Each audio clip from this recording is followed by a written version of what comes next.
Et moi, j'ai jamais cherché à gêner le pouvoir. Je veux dire, c'est pas mon rôle. Je cherche pas à gêner ou à faire plaisir. Je donne les infos. C'est tout. C'est déjà trop. Ouais. Oui, mais manifestement, c'est clair, c'est déjà trop. Lui, vous allez aux urgences, vous devez attendre 6 heures, voire 15 heures, et les gens meurent. Alors qu'on avait le meilleur système au monde. On n'a que des traîtres. On n'a que des traîtres à la tête du pays aujourd'hui. On est trahi par ceux qui dirigent le pays. Et ceux qui dirigent le pays, si vous voulez, c'est Bruxelles, c'est von der Leyen.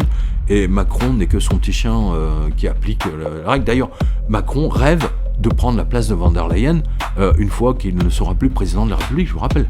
Toute civilisation qui commence à truander sa monnaie finit par mourir dans une agonie. Auparavant, dans une agonie. Et ce que nous vivons là, c'est une agonie. Sarkozy est le plus grand truand. Et Ariane de Rothschild est une pute pour moi.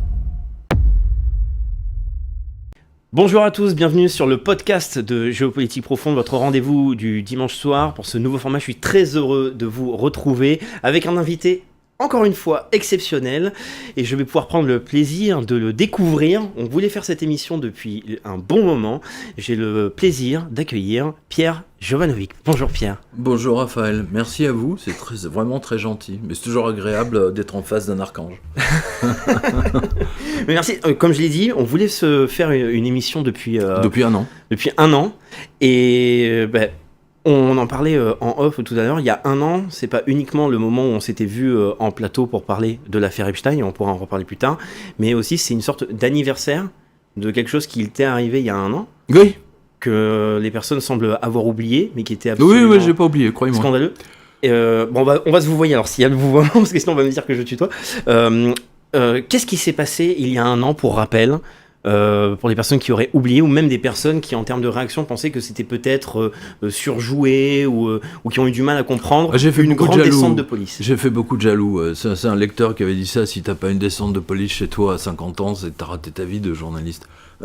Donc c'est vraiment ça. Donc l'Élysée, l'équipe noire là, de l'Élysée, ils ont tenté de m'interner parce qu'ils ne supportaient plus mes articles, et en particulier la publication de l'affaire Epstein et compagnie, et surtout la sortie du livre 2008 qui montrait que ils avaient volé la totalité des cotisations retraite des Français pour sauver les banques en 2008, 2009, 2010. Et donc, ce livre sortait en même temps que le débat sur la retraite à l'Assemblée nationale. Voilà. Donc, il était vital de m'éliminer. Alors, on va dire ça comme ça. C'était combien d'agents qui ont été déployés? Combien d'agents ont été déployés? D'après les photos, on a fait les calculs, et puis d'après les témoignages, ils étaient entre 50 et 60. Donc il y avait vraiment beaucoup de monde, parce qu'il y avait la BRI, il y avait le commissaire de police de l'arrondissement, il y avait un camion de pompiers, une voiture de pompiers avec le médecin, parce que pour interner quelqu'un, il faut un médecin, le médecin des pompiers. Ensuite, il y avait le RAID, ou BRI, ça dépend dans quelle ville ou arrondissement ils agissent, plus les policiers du commissariat local, de l'arrondissement. Enfin, ça faisait entre 50 et 60 personnes, ça faisait beaucoup de monde. Voilà. Je me souviens, le serrurier, parce qu'il m'avait tapé, il me dit: mais vous êtes quelqu'un d'important, parce que il y avait du beau monde pour vous. Qu'est-ce qu'il raconte? Je veux dire, le serrurier, en plus le mec il fait ça tous les jours, quoi. Pour ouvrir des portes, etc. Enfin, j'ai dit: mais pourquoi il dit ça?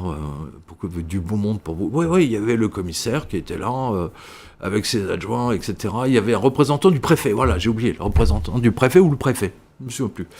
Le préfet de police. Donc vous imaginez le monde. Et donc ils sont allés. Alors j'ai jamais compris s'ils sont allés d'abord chez moi ou à la maison d'édition. Puis là vous étiez à la maison d'édition tout à l'heure, parce qu'on partage la même rue maintenant. Et vous avez vu les dégâts. Puis vous avez vu qu'ils sont même descendus jusqu'à la cave. Jusqu'à la cave. Enfin, c'est n'importe quoi.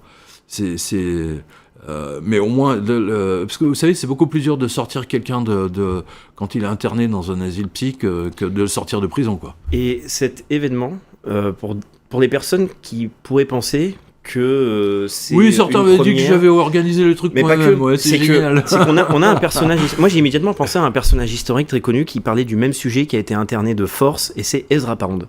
Oui, tout à fait, bien sûr, évidemment, qui est un génie d'ailleurs. Absolument. Il a écrit les cantos, mais c'est surtout, il a fait le travail et l'usure. Oui, et absolument. il parlait du Non, même mais sujet. il est moi, j'ai beaucoup aimé son travail. D'ailleurs, je m'en suis servi un petit peu, par ricochet, dans mon livre La vengeance de la planche à billets, hein, parce que c'est ça. Interné, regardez, je vais dire, Victor Hugo, il a été obligé de partir en courant. Hein, je rappelle, d'abord il est parti il est parti à Bruxelles, hein, et ensuite il a été à Jersey ou Guernesey, je ne sais plus, dans ces îles. Il y avait d'autres écrivains, Voltaire. Hein, Ferney, hein, maintenant ça s'appelle Ferney-Voltaire, hein, donc il était juste en face de la Suisse, donc si jamais il voulait l'attraper, il pouvait traverser. Voilà, donc ça fait partie je dirais de la couronne des lauriers, bien involontaire certes, mais de la couronne des lauriers à des écrivains qui gênent le pouvoir. Voilà. Et qui gêne le pouvoir. Et moi j'ai jamais cherché à gêner le pouvoir. Je veux dire, c'est pas mon rôle, je cherche pas à gêner ou à faire plaisir, je donne les infos. C'est tout. C'est déjà trop. Ouais. Oui, mais manifestement, c'est clair, c'est déjà trop. Hein, c'est parce que si je parle d'Ezra Pound, donc il parlait de la dette bancaire, de l'usure, et lorsqu'il était interné, il a continué son combat. Il avait pris un journaliste, il l'a pris sous son aile pour écrire un livre tout aussi important, l'enquête sur la réserve fédérale américaine. Donc on voit que j'ai oublié le nom de l'auteur, il faudra m'excuser. Mais oui, je veux que voilà, et c'est donc il a écrit plusieurs livres. Ouais, exactement. Et Eustache Mullins, non? Eustache Mullins, voilà. Et qui sont bien joué. Bon. Mais ça, c'est grâce aux jeunes qui donnent plus de clairvoyance. Exactement. Oui, mais c'est pas un jeune, je le mange qu'une fois par jour. Et on voit que c'est le sujet qui peut amener les actions les plus radicales.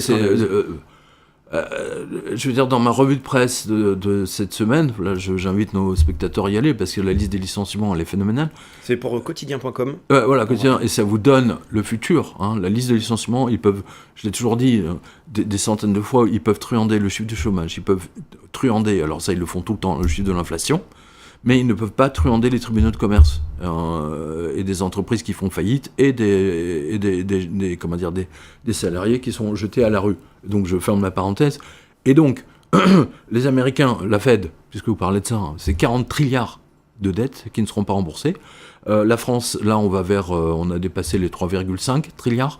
Donc on va à la méthode grecque, j'ai toujours dit, donc là on y est, bon voilà. Et donc les livres de Eustache Mullins ou d'Ezra Pound sont plus que jamais d'actualité. Alors là aussi, vu qu'il y a peut-être soit de l'amnésie ou alors des personnes qui vont découvrir ces sujets-là, ça veut dire quoi la méthode grecque? Pour ceux qui n'auraient pas suivi ce qu'il s'est passé en Grèce lors de Oui, parce qu'il y a toutes les nouvelles générations maintenant qui me suivent, hein, je l'ai vu dans les dédicaces, hein, c'est très très intéressant. Moi je rappelle à ceux qui nous découvrent parce qu'ils me disent ouais, Jovanovic il a annoncé mais il s'est rien passé. Bah non, t'étais pas né du con. c'est le mec qui se renseigne même pas, tu vois.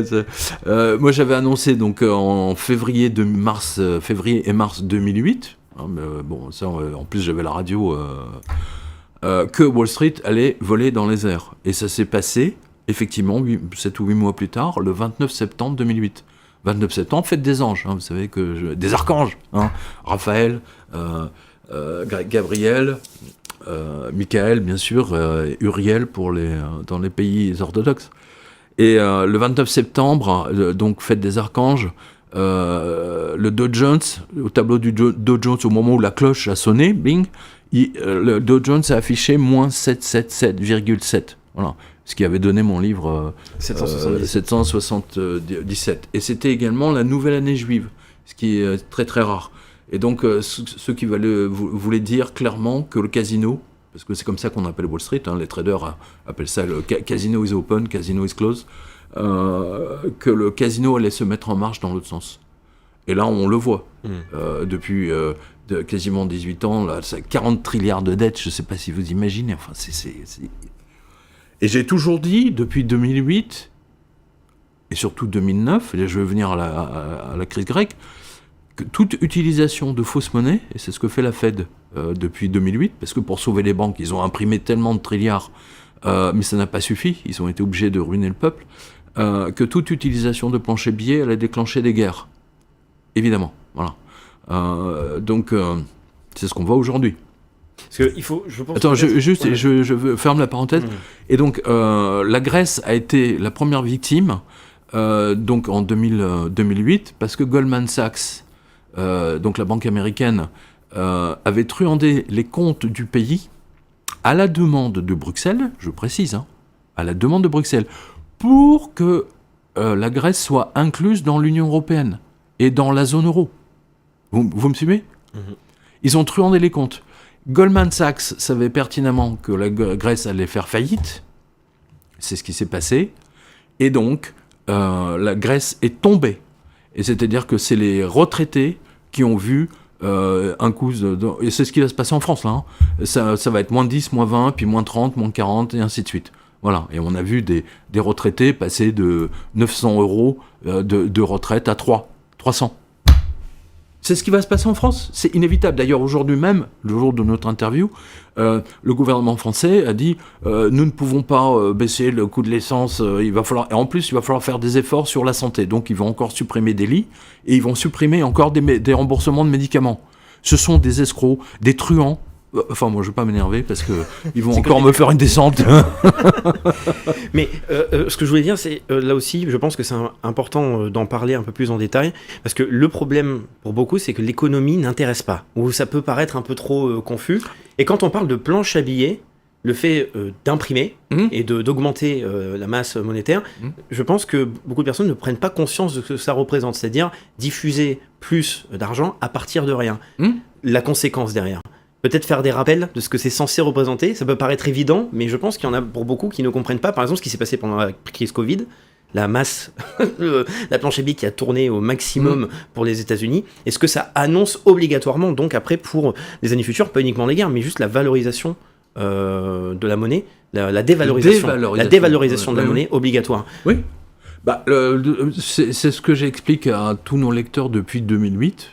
Je me suis pas trompé. D'ailleurs, vous savez, dans les dédicaces, je vois énormément de lecteurs qui me disent, monsieur, on a suivi vos conseils, on a acheté de l'or en 2008, même il y a 3 ans, 4 ans, parce que j'ai toujours expliqué que toute impression de fausse monnaie, et je rappelle que Mario Draghi, donc, qui était le gouverneur de la Banque Centrale Européenne, à cette époque-là, avait dit, il a dit cette fameuse phrase qui est restée d'ailleurs dans les annales des journalistes économiques,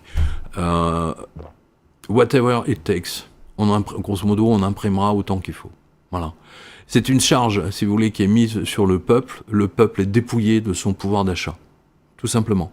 Et moi, je l'ai montré dans le livre 2008, justement, qui m'a valu mes ennuis. C'est-à-dire que si on prend le timbre au poste banal de français, et si on applique de 2008 jusqu'à aujourd'hui, eh bien, si on applique la même inflation, la même hausse, au SMIC, donc vraiment la France d'en bas, comme disait Refrain, eh bien, le SMIC aujourd'hui brut devrait être à grosso modo 4 800 €. 4 800 €. C'est-à-dire que c'est autant d'argent qu'ils ont volé au peuple. L'inflation est le vol du peuple. C'est pas moi qui dis ça, c'est Keynes. Et là, on le voit. La Poste, quand elle augmente les prix du timbre, eh bien, c'est pour moi le meilleur indicateur de l'inflation. Parce que la Poste, elle doit payer l'essence pour toutes ses fourgonnettes, ses camions, ses transports, les fournitures, etc. Donc c'est le timbre au poste, c'est le meilleur indicateur de la véritable inflation. Ils ne peuvent pas cacher cette inflation-là. Voilà. Alors, Pierre Jovanovic, c'est aussi une maison d'édition, le Jardin des Livres. Oui, c'est Madame Carvarec aussi. Moi, je suis directeur littéraire. Et je remercie, j'en profite, on pourra en parler après, parce que grâce à Pierre, et je vous invite tous à aller sur le site du Jardin des Livres pour découvrir les vidéos de promotion des différents ouvrages qui sont édités. Vous allez pouvoir découvrir par exemple cet auteur absolument exceptionnel, donc Mika Waltari. Je n'ai pas encore lu celui-là, Rome, mais vous pouvez découvrir l'Étrusque ou Simoué l'Égyptien. L'Étrusque, c'est magnifique. Voilà, un véritable chef-d'œuvre. On pourra en parler après, mais donc il y a d'autres ouvrages qui sont centrés sur l'économie, mais il y en a un qui permet de comprendre pourquoi il y a eu la crise de 2008. Et c'est l'ouvrage sur Blake Masters. Je pense que c'est important. Tout à fait, c'est commencé avec ça. Parce que là aussi, c'est un personnage que beaucoup ne connaissent. Personne ne connaissait Blake Masters. Et même la nouvelle génération risque de ne pas entendre parler d'elle. Et surtout, lorsqu'on va entendre parler de quantitative easing, etc., ça va être du chinois. Mais attendez, quantitative, vous savez, ça c'était BFM, CNews et toutes ces bandes de pourriture, enfin les journalistes économiques, je pense notamment à Le Chypre, qui a toujours parlé de quantitative easing, etc. En fait, c'est une fausse barbe pour que les gens ne comprennent pas. Ça s'appelle je le dis toujours, je dis à vos spectateurs, si à la fin du mois, au 20 du mois, vous n'avez plus rien en banque, vous ne pouvez pas imprimer des billets euros. Alors eux, si. Voilà. Eux, ils se donnent cette permission-là. Et c'est là où ça triche. Et donc le gouffre est en train de vraiment, entre les classes moyennes et les ultra-riches, et les ultra-riches sont devenus encore plus riches, ne serait-ce qu'au cours de ces 5 ans. Les confinements, le Covid, ça les a rendus encore plus riches, et les pauvres encore plus pauvres, quoi. Oui. Ouais, ça me fait penser à la folie, vous savez, la folie des grandeurs, le film. Les pauvres, c'est fait pour être pauvres, les riches, c'est fait pour être riches. De Don Salustre, de la folie des grandeurs. Et rappelez-vous, Don Salustre, il allait chercher des pièces d'or. Et voilà. Et moi, dans mes revues de presse, j'ai toujours dit aux Français, achetez de l'or, c'est le seul truc qui va vous sauver. Voilà. Toujours. Et les pièces d'argent également. Et on a publié, nous, Antal Fekete, le grand professeur, on a publié son livre Le Standard Or, et le Standard Argent, enfin, c'est extraordinaire. Moi, je rappelle, je le redirai jamais assez, en 2008, donc février 2008, la pièce de 50 francs Hercule, elle était entre 7 et 8 euros. Aujourd'hui, elle est à 80. 80 euros, allô? Voilà, donc tous ceux qui m'ont suivi, ils ont sauvé leur épargne. Mais vous savez, c'est passé la même chose en Grèce, parce qu'on parle de ça, et surtout, la même chose au Liban, 2019-2020. Tout à fait. Voilà. Les Libanais qui avaient tout mis, parce que au Liban, ils mettaient les Libanais. Au Liban, vous pouvez avoir dans votre banque, vous pouvez avoir 2 comptes, un en livres libanaises qui ne valaient rien. Ils sont servis pour payer l'épicier, quoi, ou les stations-service, et pour leur épargne, ils achetaient des dollars américains. Et du jour au lendemain, à la demande d'Israël, la Fed a coupé l'alimentation en dollars du Liban, et ça a fait voler en l'air la totalité. C'était la première opération des Israéliens pour récupérer le Liban, je rappelle. J'avais même fait un reportage. Les gens se battaient dans les agences bancaires pour récupérer leur argent. C'était le monde à l'envers. Les gens allaient braquer le banquier pour qu'il leur rende leur argent à eux. Personne n'en a parlé dans les télévisions, France 2, BFM et compagnie. C'est ce qui a fait mon succès, C'est ce qui a fait le succès de quotidien.com, de la revue de presse, de toutes les dédicaces. Vous avez vu les photos. Je veux dire, à Bruxelles, il y a eu quasiment 400 personnes. Il y a des gens qui n'ont pas pu rentrer. Donc c'est pour ça qu'on a remis une dédicace d'ailleurs à Bruxelles.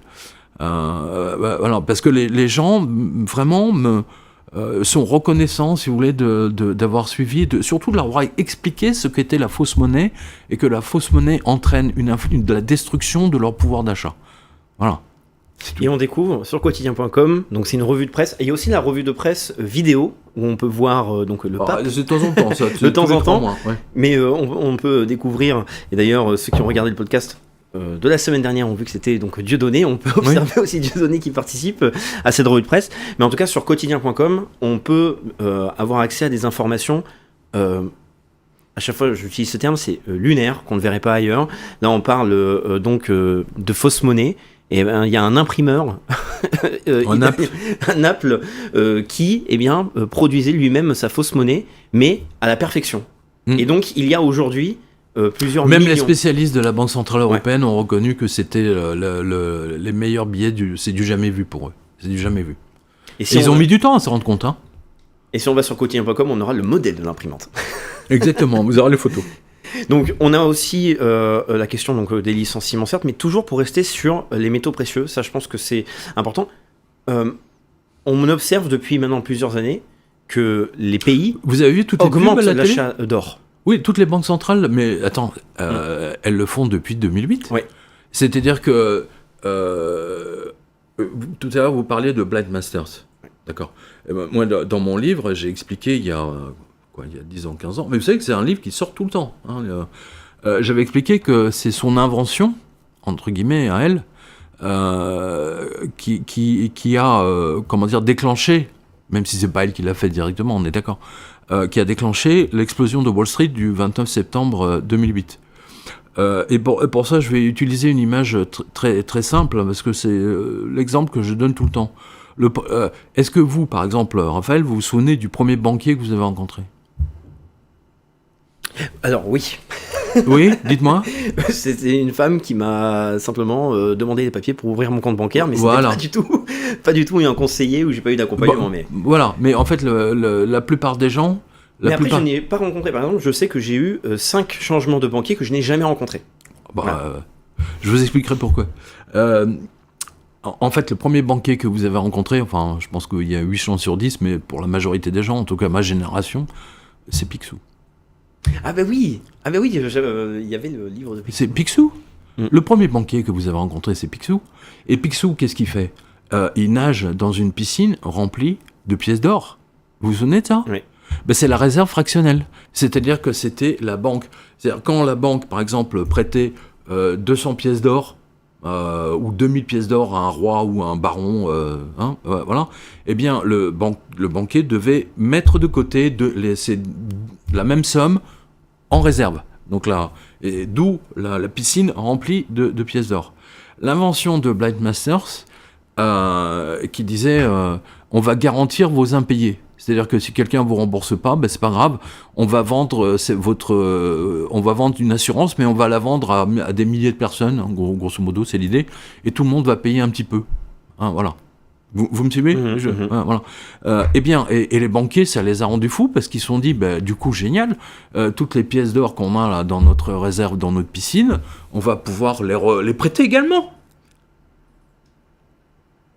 Sauf que évidemment, la nature humaine a fait que,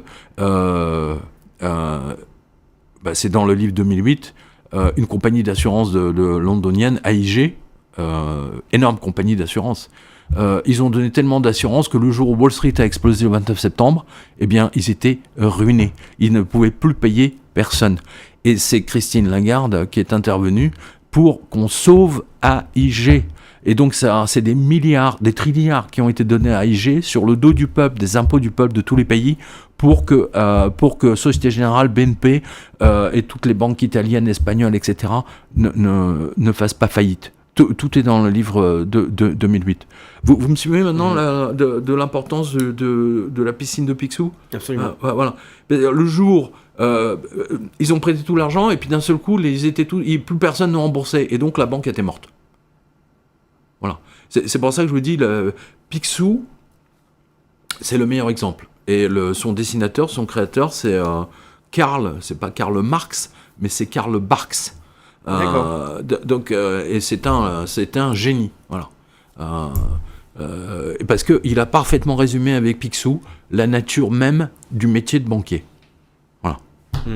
Je vous arrête quelques instants. Si vous appréciez ce contenu, n'oubliez pas de mettre le pouce, de partager la vidéo sur tous les réseaux et aussi de commenter, de dire par exemple les invités que vous aimeriez voir sur ce nouveau format. Si vous nous écoutez sur les plateformes de podcast, n'oubliez pas de mettre des 5 étoiles, ça vous prend quelques instants et c'est un soutien absolument immense pour notre média.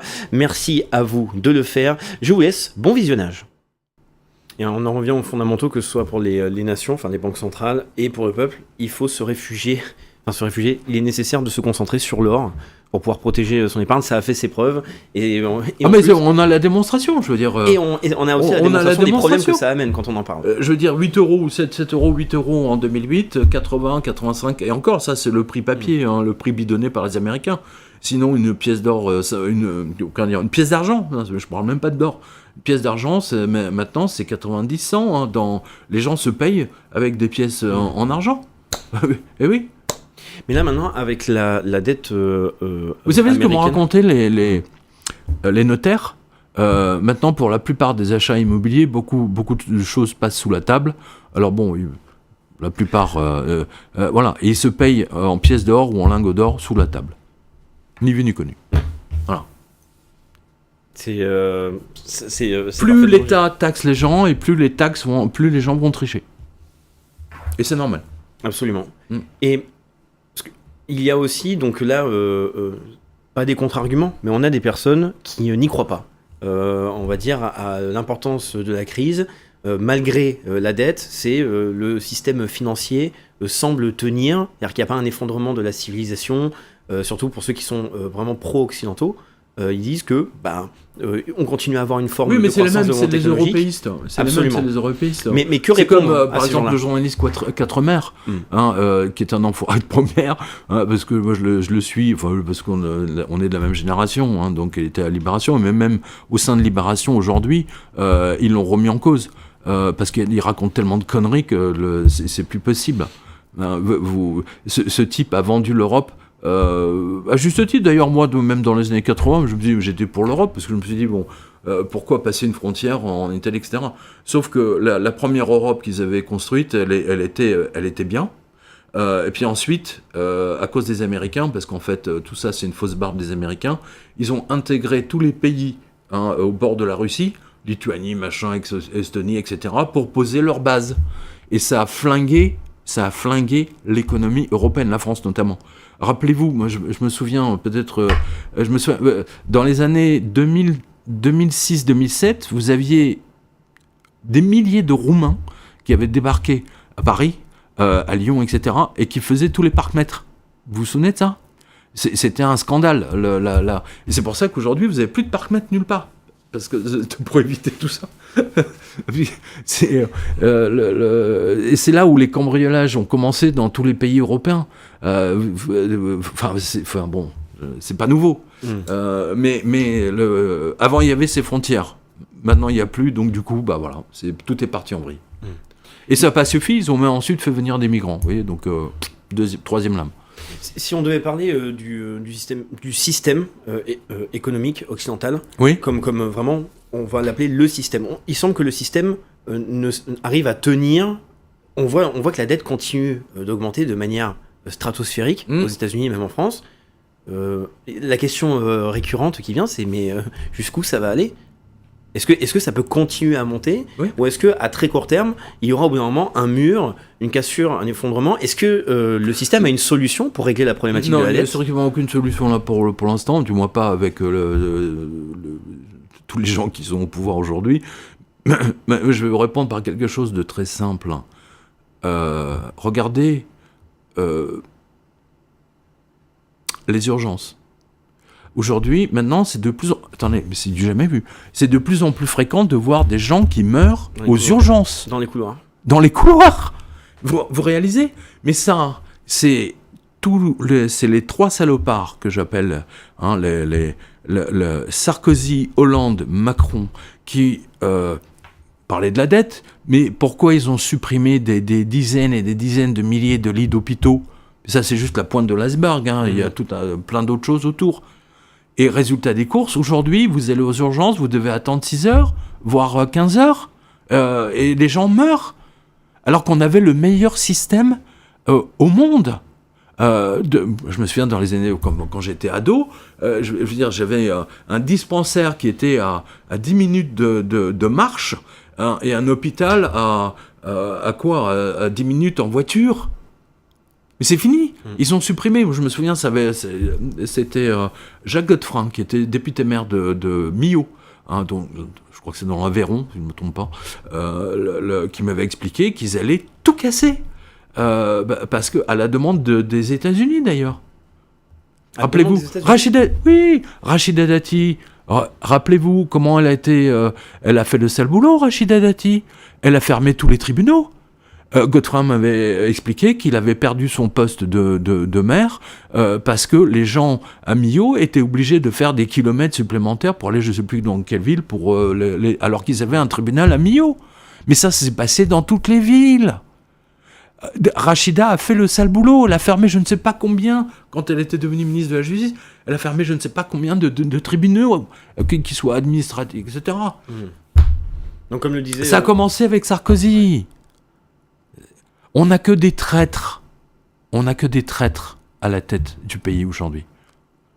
Le dernier gouvernement qu'on a eu avec des gens à peu près, qui tenaient à peu près la route, c'était le gouvernement Chirac. Ah Moi, bon j'ai dit avec ok. 40 ans, 43 ans maintenant comment dire, de vision de journaliste. Moi, j'ai jamais vu de la corruption comme aujourd'hui. C'est surréaliste. Et surtout, ce phénomène, j'ai envie de le saluer parce qu'il ne produit plus de contenu, malheureusement, on peut le voir que de temps en temps. C'est Michel Drac, qui est un auteur de plein de livres intéressants et surtout. Oui, ça fait 15 ans qu'on n'a plus de nouvelles. Oui, malheureusement. Mais on le voit des fois chez Pierrot Sangiorgio, mais en tout cas, on le salue parce qu'il a inspiré beaucoup de monde avec ses notes de lecture. Il faisait l'effort de lire, notamment Harari, pour nous faire comprendre ce qu'il y a à l'intérieur, etc. Oui. Il parlait du pourrissement lent. Et que mais il avait raison. Voilà. Mais il avait raison, il avait tout à fait raison. C'est un pourrissement qui a commencé avec Sarkozy, en effet, qui s'est poursuivi avec Hollande. Hollande qui s'est couché devant Obama, mais comme une carpette, littéralement. Rappelez-vous l'amende de, je sais plus combien, 7 milliards qui avait été donnée à la BNP, parce qu'elle avait fait des opérations avec l'Iran, alors que derrière, c'était les banques américaines, avec des fausses barbes, qui faisaient les mêmes opérations, dont la JP Morgan, de Blight Masters à l'époque d'ailleurs. Hein, voilà. Mais eux, ils n'étaient pas condamnés. Si, pour le principe, ils leur ont donné 5-6 millions, mais qui sont foutés, ils ont fait des milliards de bénéfices là-dessus. Alors, si pour les Américains ont pris le contrôle du pays, voilà, avec Sarkozy. Et depuis, ça n'a jamais cessé. Voilà. Mais que peut-il se passer pour le système financier avec cette augmentation exponentielle de la dette ? Que risque-t-il de se passer ? Parce que là, on a parlé des conséquences pour la population, les États, le délabrement, le pourrissement lent, mais le système économique en lui-même, est-ce qu'il a déjà une sorte de transformation de prévu, ou c'est juste, il faut l'observer, se développer exactement, il faut observer la décomposition, et c'est ce que je fais. D'ailleurs, dans la revue de presse de cette semaine, parce que toutes les semaines, je parle des planches à billets, très important. Hein. Je parle de deux choses. Les planches à billets, que fabriquent que soit les États-Unis, le Japon, l'Angleterre ou la Banque Centrale Européenne, ainsi de suite. Donc la fausse monnaie, bien sûr. Parce que la fausse monnaie vous donne le futur. Elle vous donne l'inflation du futur. La destruction du pouvoir d'achat des gens normaux. Hein, vous me suivez ? Et ensuite, les taux d'intérêt. Les taux d'intérêt que payent les pays. Alors, je vous donne un exemple de cette semaine. Aujourd'hui, l'Angleterre a pris également le chemin de la Grèce. C'est-à-dire que sur une dette qu'elle va vendre de 10 ans, hein, sur une obligation, le gilt, ce qu'on appelle le gilt, c'est 5%. Or, on sait que tout pays qui paye 3%, grosso modo, est mort. C'est ce qu'on avait vu avec la Grèce. Hein. Et aujourd'hui, la Grèce est morte. Je veux dire, 30% ou 40% de sa jeunesse est partie travailler à l'étranger. La moitié des diplômés de l'école de médecine, des facultés de médecine grecques partent à l'étranger. Je ne sais pas si vous vous rendez compte de tout ce qu'ils perdent. Voilà. Vous savez, toutes les boutiques, vous savez les reportages de Mike, toutes les boutiques fermées, etc. Moi, je les ai vus dans mes reportages en Grèce en 2009-2010. Hein. D'ailleurs, j'invite les spectateurs à aller sur quotidien.com ou jevenec.com. Vous avez un onglet reportage, vous allez les retrouver. Parce que ce qui s'est passé en Grèce, nous, on va le vivre. Voilà. Et les Anglais vont le vivre également. Les Italiens vont le vivre. Voilà. C'est très important. Alors, du coup, pour essayer de sauver ça, les Américains, comme d'habitude, parce que c'est eux qui mènent la danse, c'est personne d'autre. C'est Maurice Allais qui m'avait expliqué, prix Nobel, c'est le seul prix Nobel d'économie qu'on a eu. Et il me l'avait expliqué, parce que j'étais en contact avec lui, un homme brillant, et vraiment brillant. Les Américains jouent l'inflation, parce que leur dette de 40 trilliards dont je vous ai parlé tout à l'heure, elle diminue grâce à l'inflation. Voilà, on va dire ça comme ça. Mais c'est un coup mortel pour les classes moyennes. C'est tout. Il n'y a que les ultra-riches qui deviennent plus riches. Et immensément plus riches. Immensément plus riches. Je tiens à rappeler quelque chose. Notre cerveau a du mal à jauger les grandeurs. Oui, c'est ça. Un millionnaire est plus proche d'un smicard, de quelqu'un au SMIC, qu'un milliardaire. C'est ça. Ça, faut pas l'oublier, parce que quelqu'un au SMIC va considérer qu'un millionnaire est chanceux et privilégié, mais un millionnaire est plus proche de quelqu'un au SMIC qu'un milliardaire. Voilà. C'est ça. Donc ça et quand on regarde maintenant la fortune que va avoir quelqu'un comme Elon Musk, c'est démesuré pour une personne, même si c'est de la valorisation. Oui, c'est-à-dire Elon Musk pourrait ouvrir une banque. Musk Bank, par Il exemple. peut acheter des pays. Presque. Bah, bien sûr qu'il peut acheter des pays, mais surtout, il peut ouvrir une banque Ouais. s'il le voulait avec de telles sommes. Évidemment. Absolument. Toujours sur ce système financier, parce que je parlais d'Ezra Pound, et alors vraiment j'invite nos spectateurs à s'intéresser au parcours d'Ezra Pound, de lire Le Travail et l'Usure, aussi ses cantos qui sont intéressants si on aime la poésie, les chants, et surtout son parcours, il était dans l'Italie fasciste. C'est ça. Il animait une radio fasciste, et on se souvient de ce qu'a, si je me trompe pas, je crois que Mussolini, ou en tout cas l'Italie fasciste, était occupé du problème de la dette. Alors, il s'est occupé du problème de la dette, mais rappelez-vous comment ils s'en étaient occupés. Enfin, ils partageaient la même idée sur la dette que Hitler, d'ailleurs. Hein, je Mais c'est rappelle. pour savoir en fait quelles sont les solutions. Est-ce qu'il n'y a que cette solution radicale qui existe, ou même ça ne marcherait pas? Bah, ils avaient, à un moment donné, ils avaient brûlé des billets, rappelez-vous. Hein, Hitler aussi, il avait, avant qu'il prenne le pouvoir, il avait observé Weimar. Je rappelle qu'il avait vécu Weimar. C'est mon livre, hein, La vengeance de la planche à billets. Vous savez, ce livre, La vengeance de la planche à billets, vous donne le futur. Parce que eux, de la fausse monnaie aussi, ils ont tellement imprimé qu'ils ne savaient plus. Bon, à un moment donné, ils s'en servaient pour faire du chauffage. Et avec cette fameuse anecdote, qui est importante à rappeler, l'anecdote de la mallette. Oui, la valise. Voilà, la valise. À mon avis, il faut la rappeler parce que c'est quelque chose qui est pas si lointain et on le subit, peut-être pas à cette échelle, mais il faut avoir ça en tête. Si vous. Oui, non, mais Pierre, c'est très simple, c'est-à-dire qu'en fait, les salaires, c'était en dizaines de milliards. L'inflation était tellement devenue dingue. Quand par exemple vous alliez dans un restaurant, le maître d'hôtel vous donnait la carte, et puis donc vous aviez un prix, et puis quand vous arriviez au café, je veux dire, le truc avait triplé ou quadruplé l'addition, et les gens étaient payés quasiment tous les jours. Les gens étaient payés tous les jours, faut le savoir. Et donc, ils avaient des valises, des mallettes. Hein, et il y a cette dame, si vous voulez, qui s'est arrêtée, qui avait posé sa valise remplie de billets, qui lui permettait... d'acheter un café. Oui, d'acheter du pain. Et le temps d'acheter un journal, le temps d'acheter un quotidien, quelqu'un lui a volé sa valise. Et donc, elle était en pleurs. Et donc, elle a regardé. Et le type qui lui avait volé sa valise, en fait, il avait ouvert la valise, vidé tous ses billets sur la chaussée, et il est parti avec la valise vide. Parce que la valise était plus précieuse que tout l'argent qui était dedans. Voilà. Moi, je rappelle Mussolini, parce que vous parliez de Mussolini. Là, à nouveau, de l'importance de l'or. Hein. C'est-à-dire que Mussolini avait demandé, pour soutenir notamment les premiers efforts de guerre pour aller etc., il avait demandé à toutes les Italiennes de lui donner ses alliances de mariage. Et on a encore des photos, il y a même des films, moi je les ai vus, des chaudrons entiers, des chaudrons remplis d'alliances en or qu'ils avaient ensuite transformés en lingots. Non, mais c'est très important de comprendre ça. Ouais. Puis on a toutes ces affiches, même dans la guerre de 14, hein, même pour la guerre, le coq avec le coq français, donnez-nous votre or pour qu'on gagne. Les Allemands, pareil, donnez-nous votre or pour qu'on puisse, en finir avec la France. Alors que nous, dans les années 2000, on avait ces fameuses pubs, transformez votre vieil or en argent. Mais c'est la même chose. Mais c'est la même chose, Raphaël. C'est exactement la même chose. Et qu'est-ce que vous avez aujourd'hui ? Vous avez toutes sortes de pubs à la télé. Hein, vous avez tout un tas de vendeurs d'or qui dépensent des fortunes pour juste toucher une partie de la population. Enfin, c'est très étrange. Ils dépensent des fortunes. On voit même les moyens qui sont déployés, par exemple, pour récupérer les pièces détachées d'ordinateur. Oui, qui tout à fait, de dedans. téléphone, oui, de carte à puce et ainsi de suite. Oui, tout à fait.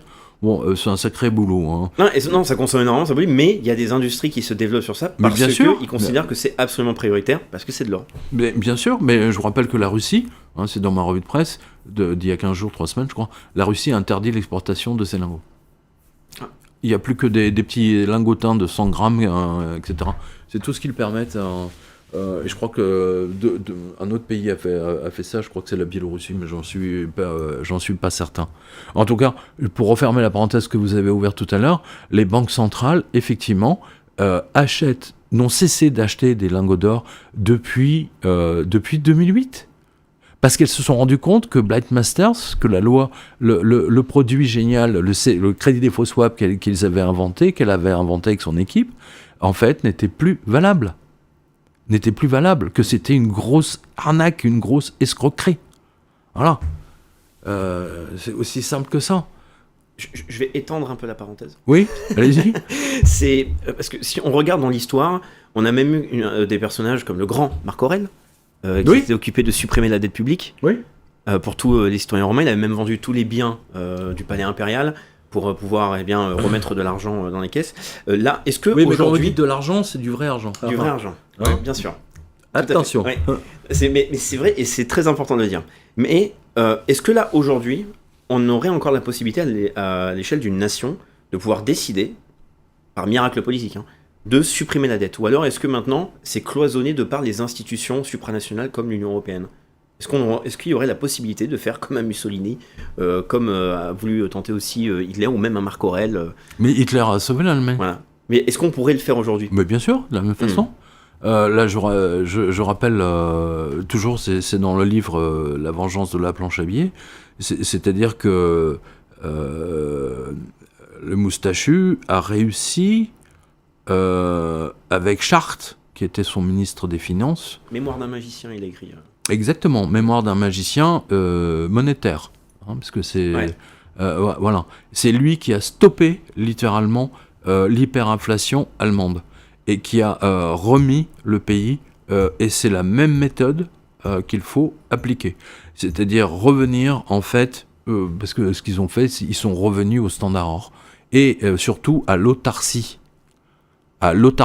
Aujourd'hui, moi, je vous fais une parenthèse, je vais chez mon marchand de fruits et légumes, je vois des avocats qui viennent de Colombie, des mandarines qui viennent de je sais plus où, de Californie, enfin des trucs, mais enfin ça n'a pas de sens. Je veux dire, on a toute la place en France pour avoir notre agriculture, mais qu'a fait l'Europe? Elle a détruit nos agriculteurs. Ouais. Il y avait 2 millions d'agriculteurs il y a encore 30-40 ans.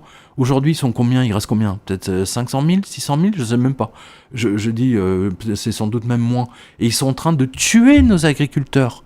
Ils sont en train de les tuer. On a les traités littéralement. Là, on a les Irlandais qui se rebellent aussi. Bon, on fait venir de la viande là, je crois que c'est la Chine qui a refusé de la viande brésilienne parce que c'était rempli de trucs toxiques. Enfin, mais c'est une horreur.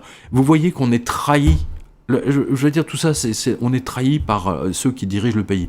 Et ceux qui dirigent le pays, si vous voulez, c'est Bruxelles, c'est von der Leyen, et Macron n'est que son petit chien qui applique la règle. D'ailleurs, Macron rêve de prendre la place de von der Leyen une fois qu'il ne sera plus président de la République, je vous rappelle. Ouais. Et oui. Il a aussi annoncé déjà ses ambitions, son volonté de retour pour 2032. Bah, pourquoi pas, bah, bien sûr. On verra comment ça se passe. Là, on est en Hollande aussi. Il a publié, moi, je vous rappelle que que tous ces gens préparent la guerre contre la Russie pour 2030. Hein. C'est moi, là, je les renvoie à la revue de presse que j'ai faite avec Dieudonné, justement, qui est de janvier. Allez sur quotidien.com, c'est l'onglet vidéo, vous allez retrouver tout ça avec Dieudonné, et j'ai montré, notamment avec le chef d'état-major des armées, que effectivement il prépare l'affrontement avec la Russie pour 2030, parce que les Américains veulent détruire la Russie comme ils ont détruit la Yougoslavie, pour s'emparer de la totalité de leurs matières premières. Voilà, c'est ça qu'il faut voir. Donc ils nous préparent une guerre pour 2030. Voilà. D'ailleurs, regardez, en Allemagne, ils ont voté la semaine dernière. Enfin, ils n'ont même pas besoin de voter, parce que c'est une directive qui est sortie du ministère de la Défense. Tout Allemand, entre 17 ans et je ne sais plus combien, 30 ou 40 c'est même un peu plus, oui. 40 ans je crois que c'est aux alentours de 40 ans. Mais allez, on va dire de 17 à 40. En âge de rentrer, de servir l'armée. Exactement. Eh bien, il doit informer impérativement le ministère s'il s'absente du pays plus de 3 mois, je crois. C'est ça, hein. Je crois que c'est moins de 3 mois, non ? ou 2 mois, je sais plus. Je crois que c'est moins de 3 mois, mais oui, Enfin, il leur faut une autorisation de sortie. Ils doivent déclarer leur sortie. Exactement. Voilà, ils doivent déclarer leur sortie. Donc ça vous montre bien qu'ils préparent la guerre. Voilà. Et on a une guerre qui a déjà commencé. Toute utilisation... c'est pas moi qui... De la planche à billets amène la guerre. Mais c'est pas moi qui ai inventé ça. Bien sûr. C'est pas moi qui ai inventé ça, c'est le botaniste allemand. Hein, voilà. C'est le botaniste allemand que Soral n'aime pas. J'ai jamais...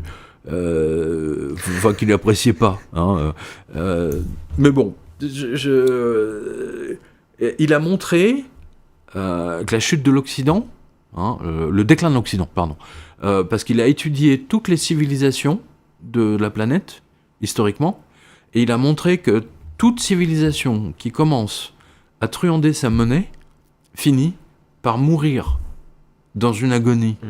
Auparavant, dans une agonie. Et ce que nous vivons là, c'est une agonie. Je recentre. Ouais. Du temps de César Auguste, ou après Auguste, la pièce d'argent romaine, elle était en argent à 90%, on va dire. D'accord ? À la fin de l'Empire romain, quand tout s'est effondré, il n'y avait plus que, 8% ou 10% de teneur en argent. Ce qui fait que les gens n'acceptaient plus cette monnaie. Ouais. La même chose s'est passée après la Révolution française, quand les révolutionnaires ont utilisé de la fausse monnaie, les assignats, et ensuite les mandats nationaux. Qu'est-ce qui s'est passé ? Chaque fois que un gouvernement utilise de la fausse monnaie, un militaire arrive, prend le pouvoir et casse tout. La France était ruinée, Bonaparte est arrivé, il a dit « De mon vivant, plus jamais il n'y aura de monnaie papier ». Et qu'est-ce qu'il a fait ? Il est allé envahir l'Espagne, l'Italie, et il a volé l'or des Italiens, je le rappelle. Il a volé l'or des Autrichiens, il a volé l'or des Prussiens, etc. C'est comme ça qu'il a refait le stock d'or de la France, faut le rappeler. Hitler, il a fait quoi ? Il a fait la même chose. La première chose, les Allemands, quand ils sont arrivés à Paris, vous savez où ils sont allés là, ils sont pas arrivés aux Folies Bergères, ça c'était le soir, au French Cancan. Non, ils sont allés directement place des Victoires, là où il y a les stocks d'or, enfin où il y avait les stocks d'or de la France. Heureusement, le ministre des Finances, monsieur Lucien Lamoureux, a eu la bonne idée dans les années 38-39 de déménager la totalité des lingots d'or de la France dans les pays africains, mais qui étaient à l'époque la France. Ouais, voilà, c'est comme ça qu'on a sauvé l'or de la France. C'est ce qui a permis à De Gaulle de redémarrer. Je le rappellerai jamais assez. C'est très important de comprendre ça. Et c'était le point que je voulais amener. Et si ma mémoire est bonne, c'est dans le livre Adolf Hitler ou la vengeance de la planche à billets. C'est le fait de parler que cette situation amène un avatar qui va se révolter et vouloir aller contre ce système de la planche à billets. Utilisation de planche à billets, arrivée de l'armée. Voilà. J'ai toujours dit ça. Ouais. Je vous arrête quelques instants, et oui, le sujet de l'or est absolument fondamental. On a parlé d'une figure historique comme Ezra Pound, parce qu'il a osé parler du problème de la dette, de la planche à billets, de l'importance de ce métal précieux, s'est retrouvé interné de force. On a également l'anecdote de Pierre Jovanovic l'année dernière avec les forces de police qui ont également tenté de l'interner suite à tout son travail sur l'or précisément.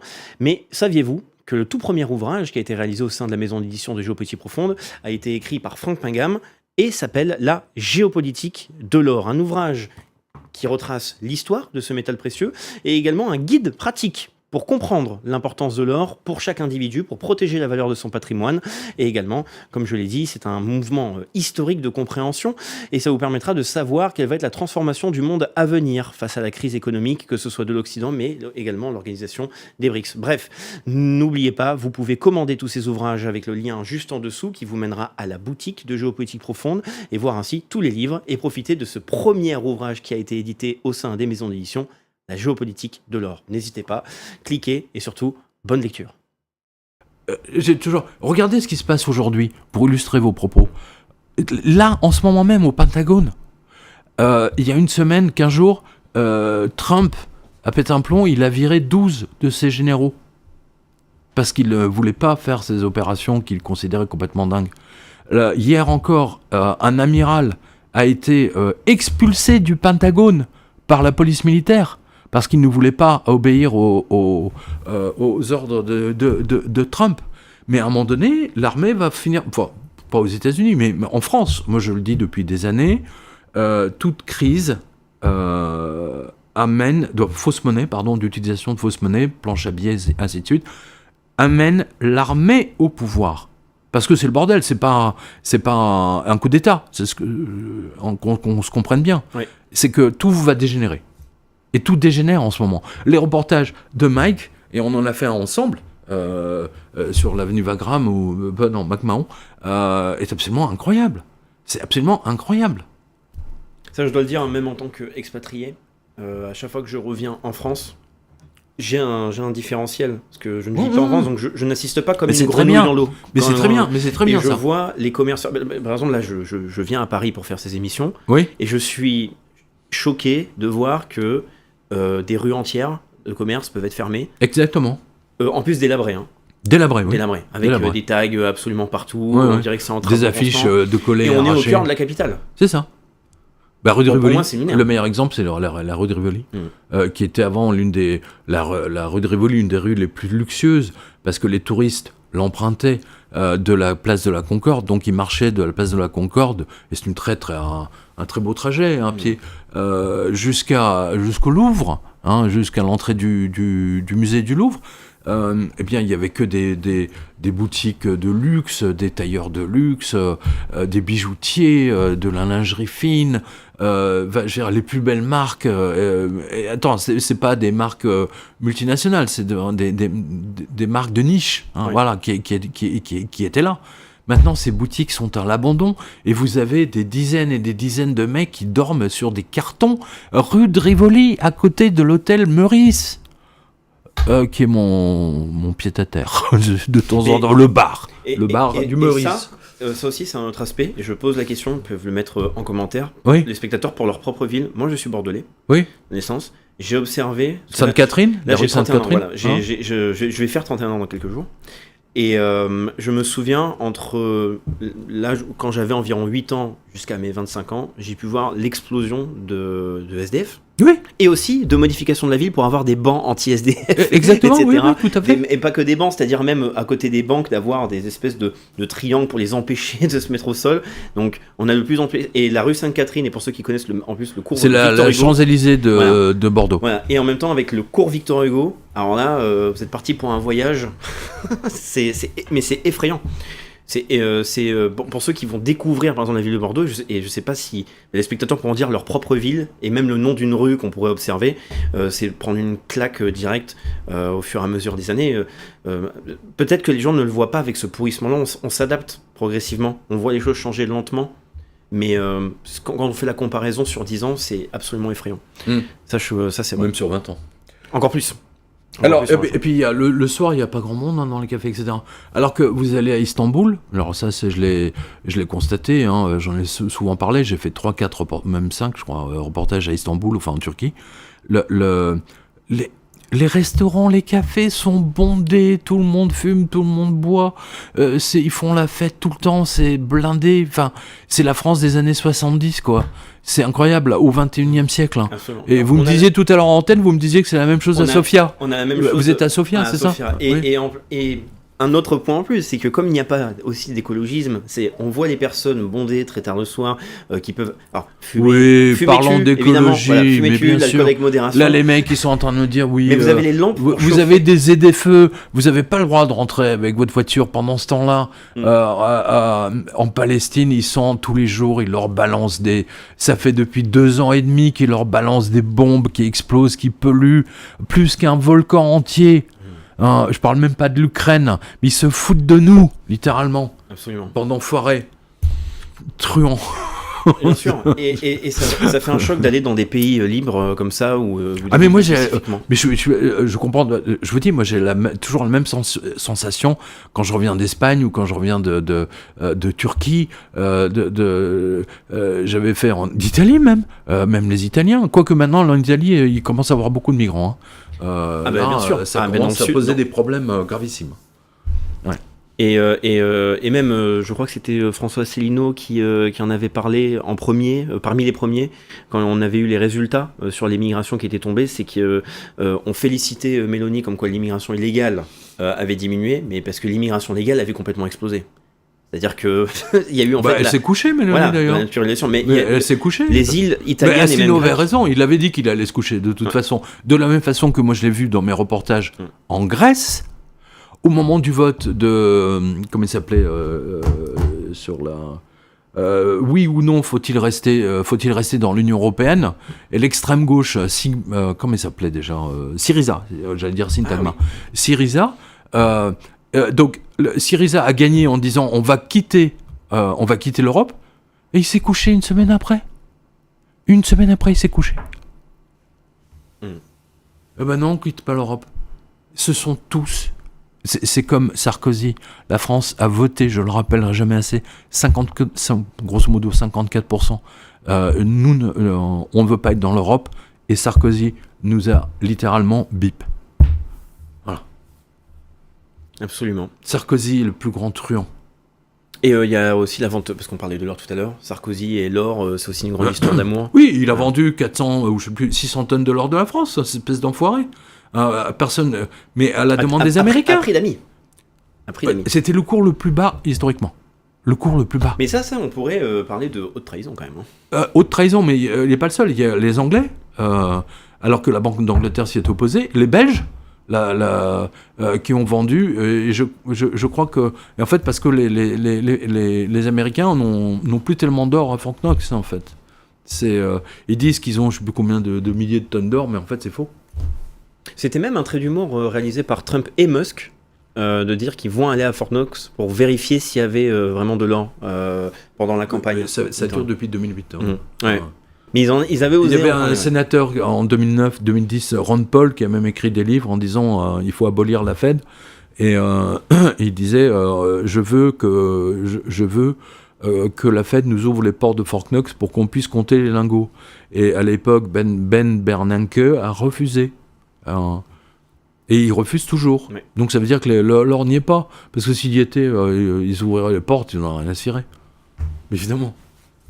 Donc il y a une grande escroquerie en ce moment, mais c'est de tous les côtés. Et on voit les déséquilibres qui se posent. Et les déséquilibres, tous les Français le voient quand ils vont dans la rue, ils voient tous les commerces fermés. Parce que ce n'est que... C'est la partie visible de ce qui se passe réellement aujourd'hui au plus profond de l'économie mondiale. Vous voyez ce que je veux dire ? Je le rappelle, quotidien.com, allez-y pour voir la liste régulière du nombre de licenciements. Oui, c'est l'onglet La Liste aussi. Ça aussi, il faut le regarder parce que c'est choquant. Là, sur la semaine... on l'a regardé tout à l'heure, ouais. Avril, par exemple, même pour Renault, le groupe Renault, il y a encore des fermetures. Et ils vont fermer l'usine de Poissy. Ça ne fabrique plus de voitures, ils vont fabriquer soi-disant des pièces détachées, mais je n'y crois pas. Et c'est terrible parce que cette revue de presse, elle est donc hebdomadaire depuis maintenant plusieurs années. Et depuis le 21 février 2008, je le dis à tous ceux qui disent « Ouais, Jovanovic, il a annoncé, il ne s'est rien passé ». Imbécile, ça a sauté, tout a volé dans les airs le 29 septembre 2008 et je l'ai annoncé 7 mois avant. J'ai dit, attention, les 10 plus grandes banques mondiales sont en train de chercher des capitaux, elles sont en faillite, ça veut dire que Wall Street va exploser, c'est pas compliqué à observer, je suis pas un génie. Et ce qui est terrible, c'est qu'on dit simplement une ligne. J'ai eu le génie de le dire, alors que la Tribune, les Échos n'ont pas osé le dire. Non. Vous me suivez ? Ou le courage de le dire, comme vous voulez. Peut-être qu'il ne voulait pas une visite. Ça m'a valu toutes ces années, ça m'a valu. Et n'oubliez pas, Macron est un banquier. Ouais. Il suit la revue de presse. C'est un banquier, c'est son domaine. Ma revue de presse, c'est son domaine par définition. De toute façon, des fois, quand je regardais les statistiques et puis on voyait les mecs, parce qu'ils n'avaient pas réglé leur truc, moi je voyais service du Premier ministre, tous les mecs, le Valois-Perret, la DCRI, tous les ministères de l'Intérieur, ministère de la Défense, enfin je veux dire, ils suivent la revue de presse. Puis je les vois dans les dédicaces, ils viennent. Ils viennent, c'est ça qui est bien dans les dédicaces, c'est justement, c'est que je les rencontre. On peut faire un petit rappel avant de passer à un. Ah oui, tiens, un autre pour sujet. mes dédicaces, oui. Eh bien oui, petit rappel. Quelles sont les prochaines. Alors, normalement. Alors, je sais pas si on peut. Donc quotidien.com, les tournées, parce que là nous sommes normalement pour le jour de la diffusion, le 9 mai, et les tournées continuent. Il y aura, là je le vois ici avec ma bonne vue, Nice et Cannes. Très très grande conférence à Nice, justement sur comment sauver votre épargne, hein, et sur la base du livre 777, hein, puisque c'est avec 777 que j'ai annoncé que Benoît XVI se fera dégager du Vatican, et ça s'est passé 1 an après, jour pour jour, après mon émission sur Radio Ici Maintenant. C'est fou, hein? Ouais. Voilà, donc pour les gens qui disent oui, ils annoncent des trucs, bah ouais, j'ai annoncé déjà plein de choses qui se sont réellement passées avec 6 voire 1 an d'avance. Et donc il y a ces dédicaces, et il y a aussi donc des personnes qui seraient connectées au gouvernement, ou en tout cas à des instances de l'État, qui viennent. Mais moi j'ai des gendarmes, par exemple, j'ai un gendarme qui, quand j'ai fait la signature en décembre, pour s'excuser de la descente de ses confrères, il m'a offert une bouteille de champagne de la promotion du colonel Bertram. Arnaud ? Oui. Ok. Oui, parce que c'est des trucs il fête tout le temps sa mémoire. Enfin, voilà, ils ont fait c'est très français. Ouais. It is very French. Ouais. Hein, du champagne pour célébrer la mémoire d'un camarade. Ouais. Hein, voilà. Les policiers viennent me voir. Je veux dire, ils m'en parlent ouvertement. Ils savent tous pertinemment que le gouvernement Macron est corrompu de A à Z. Mais comme comme ceux qui si tu obéis pas aux ordres, tu finis à Saint-Pierre-et-Miquelon. Hein, je rappelle. J'ai une question ou en Nouvelle-Calédonie. Là, j'ai une question importante à poser. On parle des déséquilibres du système financier, on a parlé de l'or, du fait qu'il y ait la guerre aussi, avec un abus de la planche à billets. Là, on est à le conflit en Iran, et il y a eu la question du détroit d'Ormuz, et des échanges avec la Chine en yuan, etc. Et ça, ce sont des sujets aussi qui sont développés de plus en plus sur le fameux monde multipolaire, le système économique des BRICS. Où est-ce que ça en est ? Est-ce que le déséquilibre ou l'effondrement progressif occidental amène un changement ? Bien sûr. Et est-ce que là, pour quelques rappels, qui surveillent l'actualité économique, qu'est-ce qu'on a observé concrètement avec l'actualité du détroit d'Ormuz, par exemple ? Écoutez, le détroit d'Ormuz, avec Laurent Fent, on a même fait des émissions il y a déjà 15 ans, parce que j'avais toujours dit, alors là, tous les auditeurs sont témoins, que la crise commencera, oui, ça c'est un des trucs que j'avais annoncé, voilà. Grâce au livre au livre de Gilles Bernardi, qui s'appelle Ormuz. Hein, voilà. D'accord. Ah oui, publié en 1988. Donc très important. Et ça fait partie, si vous voulez, de ces derniers temps, hein, de ce qu'on appelle le changement d'air. Hein, voilà.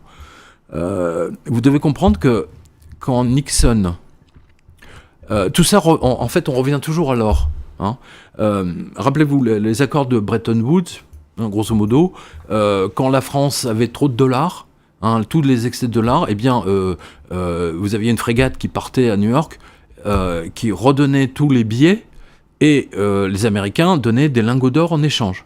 D'accord ? Et donc ces lingots d'or, on les mettait à la réserve place des Victoires. Voilà. Parce que c'était un standard or indirect. Le standard or était uniquement entre pays, hein, mais pas pour les gens. D'accord ? C'est la première chose. Défaut de paiement des Américains. Ils n'ont plus d'or. Ils n'avaient plus d'or. Donc ils disent au 15 août, on supprime, on passe en mode planche à billets, c'est tout. C'est notre monnaie et vous vous démerdez. Hein, c'est ce qu'avait dit le gouverneur de la Banque centrale à l'époque, qui d'ailleurs était à l'époque gouverneur du Texas de mémoire, et qui était dans la voiture quand Kennedy a été tué. Hein, qui était dans la voiture qui était juste derrière. Donc, pour obliger... Alors, il y a une crise du dollar dans les années 72-73. Hein, parce que ça a été fait de mémoire 71. Donc c'est le Nixon Shock, on appelle ça. Le dollar, qui valait 5 francs à l'époque, hein, 5-6 francs, d'accord, est passé à 2 francs. Donc vous avez tout un tas de Français qui prenaient le 747 de la Paname et qui allaient faire leurs courses à New York. Parce que c'est... Ah oui ? Ah oui, ça c'était 72, 73, 74. Et les Américains, voyant leur monnaie qui ne valait plus rien, ça leur posait un problème. ils avaient besoin de trouver quelque chose pour retrouver leur force, de remettre le dollar à 5-6 francs. Qu'est-ce qu'ils ont fait ? Ils ont organisé les crises pétrolières, voilà. Et ils ont dit maintenant, le monde entier ne peut acheter du pétrole uniquement s'ils ont des dollars. Donc, par exemple, la France était obligée de commercer avec les États-Unis.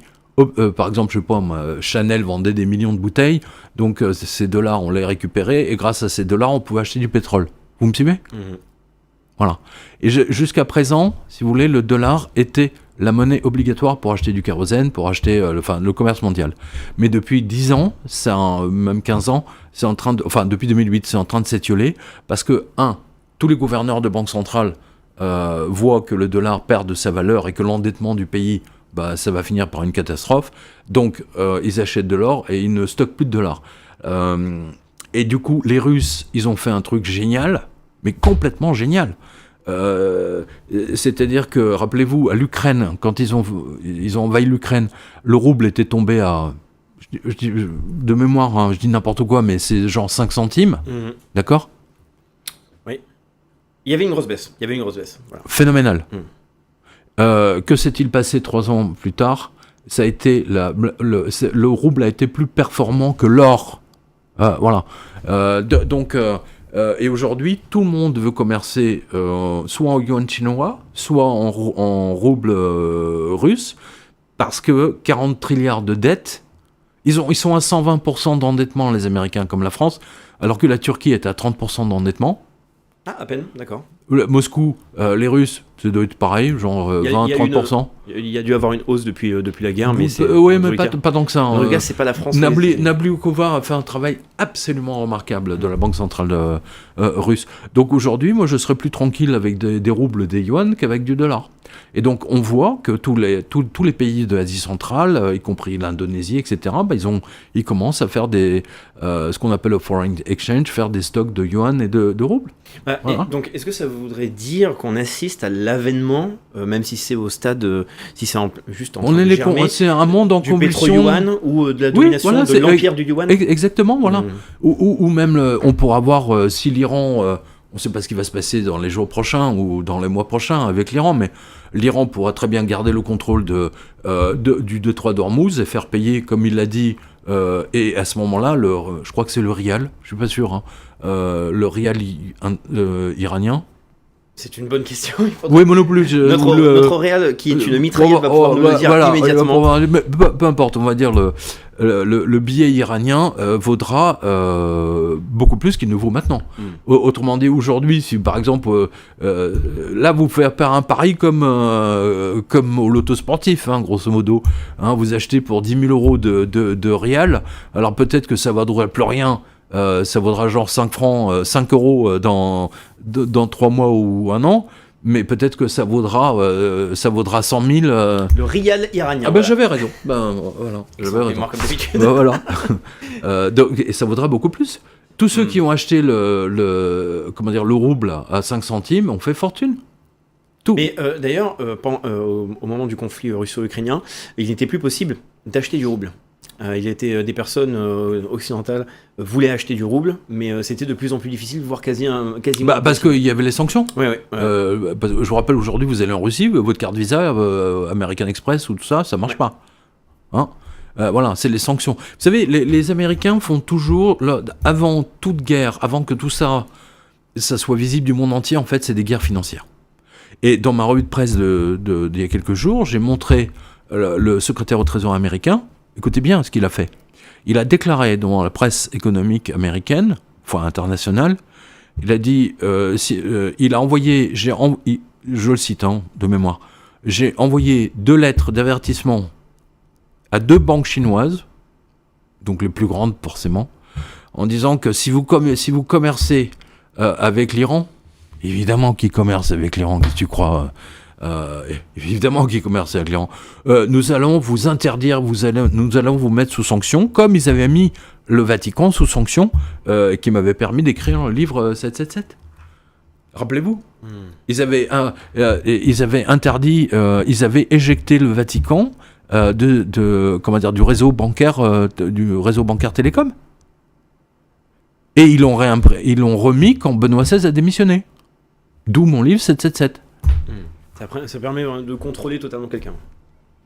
D'imposer ce que l'on veut à quelqu'un avec cette méthode-là. Les plus grandes marques de cartes de crédit, et ça je les connais bien, parce que je suis journaliste informatique à la base, c'est Visa. Oui. Et Visa a les plus grands centres de traitement informatique avec des IBM, des Z16, des Z14 qui sont absolument exceptionnels. Et c'est la plus belle machinerie informatique de traitement de l'information qui puisse exister dans le monde aujourd'hui. À part peut-être la CIA qui doit avoir, ou la NSA, pas la CIA, la NSA. Visa et Mastercard. Visa est à Coca-Cola ce que Mastercard est à Pepsi, grosso modo. Mastercard, ça a toujours été un truc de loser, alors que Visa, c'est accepté dans le monde entier. C'est tout à fait extraordinaire. Et c'est performant. Après, mais aujourd'hui, vous allez en Iran, ça marche pas. Vous allez en Russie, ça ne marche pas. En Chine, bon là, ils n'ont pas été... mais ils sanctionnent. Parce qu'ils ont pris le contrôle du reste du monde. Moi, je me souviens, ça c'était en 2009, hein, parce que je l'avais donné à la radio, on avait beaucoup discuté. L'ambassadeur américain à Moscou, je me souviens plus de son nom, est allé... alors, il a vraiment tout fait, aussi bien auprès de Medvedev que de Poutine, pour que Visa devienne le fournisseur officiel de traitement de l'information pour les banques de cartes de crédit. Okay. Voilà, parce qu'ils avaient les logiciels, parce qu'ils ont le savoir-faire, etc. Heureusement, ils ont refusé. Mais il a tout fait pour que Visa prenne le contrôle du système financier russe, enfin des cartes bancaires. Heureusement qu'ils ont refusé. Est-ce que Moi, écoutez, sur mon Apple, sur mon téléphone Apple, j'avais des logiciels formidables, des trucs de musique formidables, qui recréaient un magnétophone. Ah oui ? Ouais, vous savez les magnétophones à bande, vous savez, genre Revox, le B77 de Revox, et également des lecteurs de cassettes, genre Nakamichi, mais c'était super bien fait. Ça a été fait par des Russes. 15 jours après que les Russes aient envahi l'Ukraine, mes logiciels ne fonctionnaient plus. Apple a coupé le truc. Vous imaginez un peu ? C'est allé jusqu'à là. C'est allé aussi jusqu'au chat russe interdit au concours de chats, il faut le rappeler.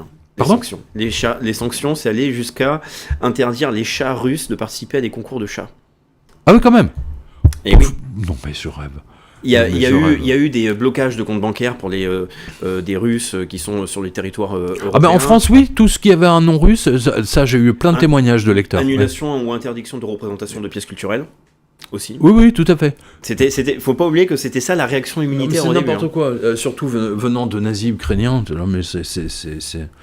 Le Guardian, le journal quotidien, enfin le quotidien anglais, 15 jours avant l'invasion de l'Ukraine, le pays le plus corrompu, trafic d'enfants, trafic d'organes, enfin tout y est passé, enfin c'était vraiment le pays le plus corrompu. D'ailleurs Zelensky était dans les Panama Papers avec tout un tas de sociétés offshore, c'est un escroc mais phénoménal payé par les Américains. Et 15 jours après l'invasion des Russes, l'Ukraine, vraiment un pays résistant, ils sont tous très bien, etc. Non, ils sont pas nazis, c'est juste des petites réminiscences comme ça. Vous voyez comment toute la presse est contrôlée par les Américains, américano-sionistes. Ouais. Voilà. Et toujours, parce qu'on parlait du yuan, ça me semble important parce qu'il y a le point aussi des BRICS qui est de plus en plus développé, et on voit même qu'il y a de plus en plus de pays qui cherchent à rejoindre le système des BRICS. Bien sûr. Est-ce que les BRICS là est-ce que par exemple la situation en Iran va être un accélérateur? Ah mais c'est déjà là, ça a déjà accéléré, bien entendu. Mais on l'a vu avec le Kazakhstan, on l'a vu avec tous ces pays. D'ailleurs, tous ces pays, ils ont commencé à augmenter leurs achats d'or.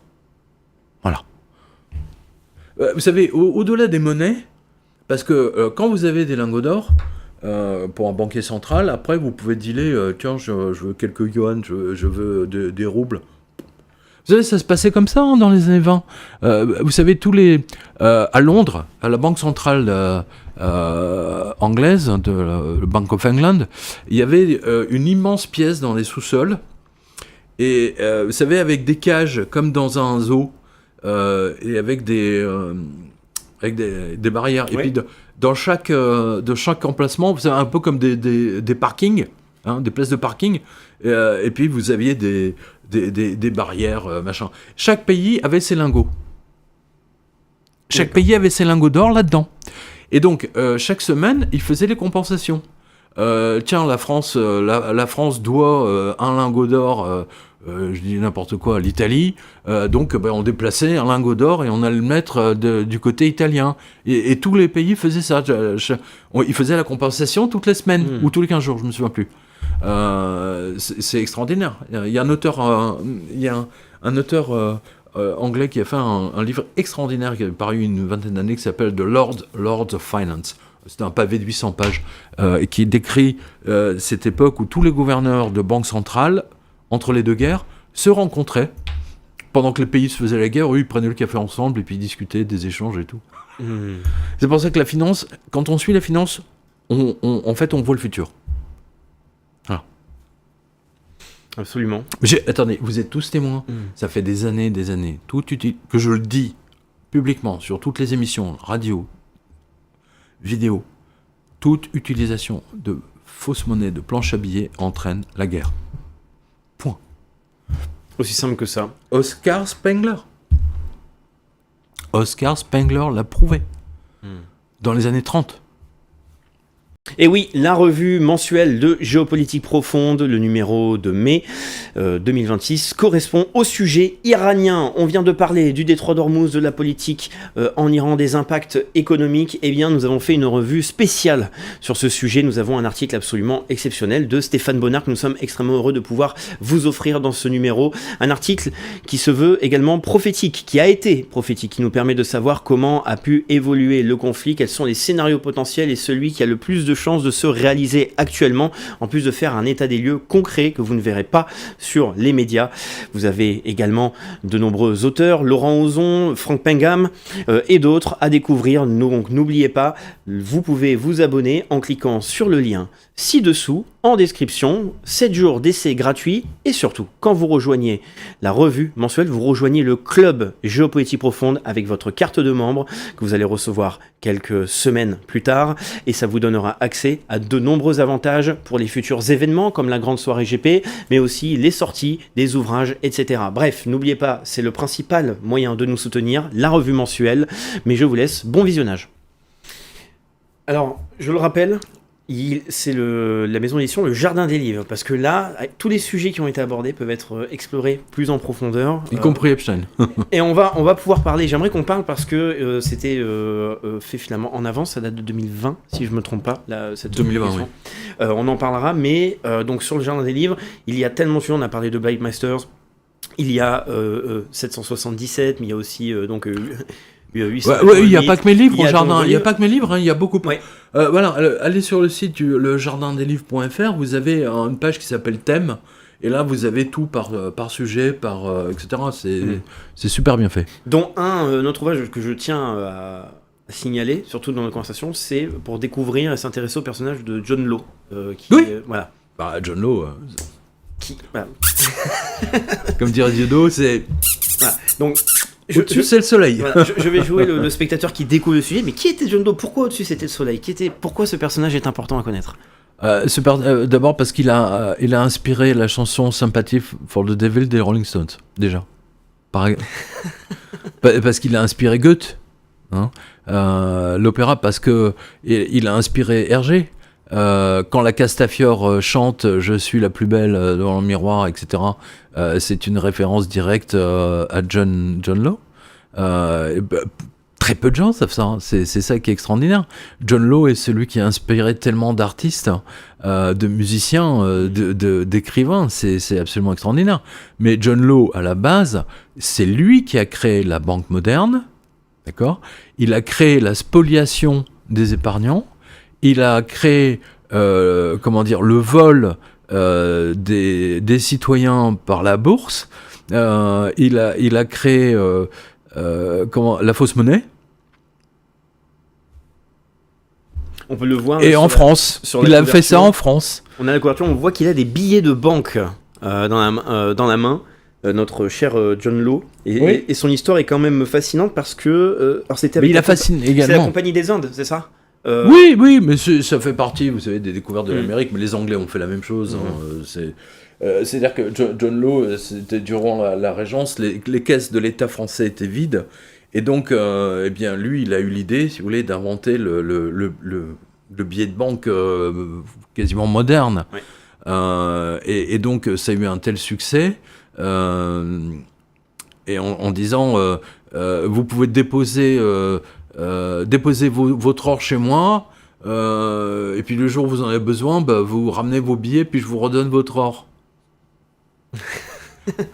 Et ça s'est mal terminé. Tout ça, c'était rue Quincampoix. Et je précise que Adolphe Thiers, le président de la République française de l'époque, la Commune, etc., lui-même, vraiment était fasciné par l'histoire monétaire de John Law. Et donc, ce qu'on a fait, alors, j'ai écrit la moitié du livre, mais Anne-Marie Bruyant, qui est agrégée de lettres classiques, latin et grec, a entièrement repris le texte d'Adolphe Thiers, du président Thiers, pour le moderniser, parce que c'est écrit dans un français un peu vieillot et un peu... voilà. Donc là, on a un texte hyper moderne et qui raconte ce qui s'est passé en France, à Paris, la ruine des épargnants. Ça a été absolument phénoménal. L'une des plus grandes crises... en fait, la crise de Beyrouth, que Beyrouth a vécu en décembre 2019 et janvier 2020, etc. En fait, les Français, les Parisiens, les Français l'ont vécu dans tout le pays, Bordeaux, machin... à l'époque de John Law. Ça a été les mêmes conséquences. C'est extraordinaire. L'histoire se répète. Elle resserre le même plat. C'est ça qui est incroyable. Mais j'avais vu, alors je sais pas si c'était sur un documentaire de John Law. Je finis juste la parenthèse. Et John Law a inspiré Bulgakov, un incroyable écrivain russe. Maître et Marguerite. Exactement. Le Maître et Marguerite, dans excellent, lequel... il faut le lire d'ailleurs. Magnifique. Ça fait partie de mes livres cultes. Oups. Ça fait partie de mes livres cultes, Le Maître et Marguerite. Et le Maître et Marguerite, il y a un épisode dans Le Maître et Marguerite que d'ailleurs Josiane Balasco a repris dans un film qu'elle a fait avec Richard Berry. Ah bon, d'accord. Où il y a l'archange Gabriel qui intervient. Je me souviens plus un formidable film d'ailleurs. D'accord. Elle a recréé la scène de Bulgakov. C'est-à-dire que le diable arrive et il fait tomber des milliers de roubles du ciel dans le théâtre et les spectateurs se battent pour récupérer les trucs. Ils sont tous contents, ils sortent de là. Et quelques heures après, les billets de roubles en fait disparaissent et tombent en miettes. Et ça a été refait dans un film que je recommande à tous, vraiment La beauté du diable. C'est John Law, La beauté du diable, avec Michel Simon. Et comment il s'appelle l'acteur là je me souviens plus, c'était un jeune premier, un acteur formidable. C'est pas Jean Marais, c'était un autre. Bon, c'est pas grave, on montrera l'espèce de rival de Gérard Depardieu.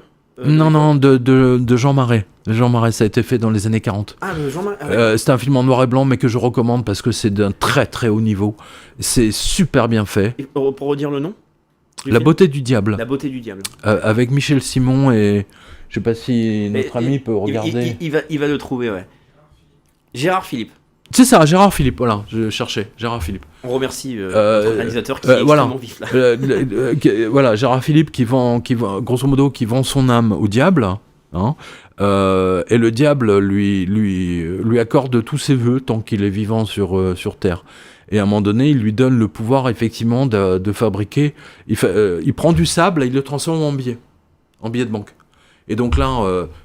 enfin bon, je ne vais pas raconter, mais moi j'encourage tous nos auditeurs, et spectateurs aussi d'ailleurs, à regarder ce film qui est absolument sublimissime. Moi je l'ai acheté en Blu-ray parce que la qualité est unique. Et puis le scénario, c'est extra. C'est pas comme les films d'aujourd'hui. Là, c'est des films de haute volée, quoi. Vous voyez, c'est un peu comme Chinatown moderne de Hollywood, avec Jack Nicholson et Jane. Je sais plus comment s'appelle l'autre actrice. Bon, pardon. Fade and Away. Excellente mémoire. Ouais, voilà. Je vais t'arrêter aussi à Nicholson, mais bien joué. Ouais, voilà, c'est du même niveau de scénario, extraordinaire. Ou comme Sicario. Voilà. Oh, j'ai vu il y a longtemps, lui. Sicario, c'est un film exceptionnel. Voilà. Mais, parce que, pour rester sur l'aspect de John Law, ce que je voulais dire, c'est, je ne sais pas l'aspect si c'était pour John Law, oui. Je ne sais plus si c'était dans un documentaire, parce que John Law a inventé un système qui a eu des conséquences catastrophiques. Oui, mais elles ont fonctionné pendant un temps. Voilà, et il était sincère, où il pensait vraiment... C'est comme Blade Masters. Voilà. Dans le livre Blade Masters, je parle de John Law. Et d'ailleurs, le Nouvel Observateur en 2008 ou 2009 avait fait sa une. D'ailleurs, vous l'avez sur mon site, je crois. Il y avait John Law, Blade Masters, puis le troisième, alors je me souviens plus qui était le troisième personnage historique. Est-ce que Blade Master... Et c'était à la une du Nouvel Obs. Mais est-ce que Blade Master avait comme John Law, c'est-à-dire quelque part une forme de sincérité, quelqu'un qui voulait vraiment aider ou stabiliser le système? Parce que John Law, c'est ça que j'avais pu voir, en tout cas un des questionnements, c'était qu'il avait besoin de trouver une solution. L'enfer est pavé de bonnes intentions. Oui, voilà. C'est vraiment ça. Mais je pense que c'est important de rappeler cet aspect que des personnes peuvent partir avec de bons sentiments, une bonne intention, pour en fait commettre de graves erreurs. Et qui affectent le monde entier. Oui. Et il y a une différence entre ça et avoir un plan qui était prévu initialement pour déposséder les personnes. Ce n'était peut-être pas forcément le cas pour tous les personnes que l'on a citées. Des fois, ça peut partir donc de bonnes intentions. Dans l'équipe de Blade Masters, il y a un passage, parce que j'ai quand même interviewé un certain nombre de gens.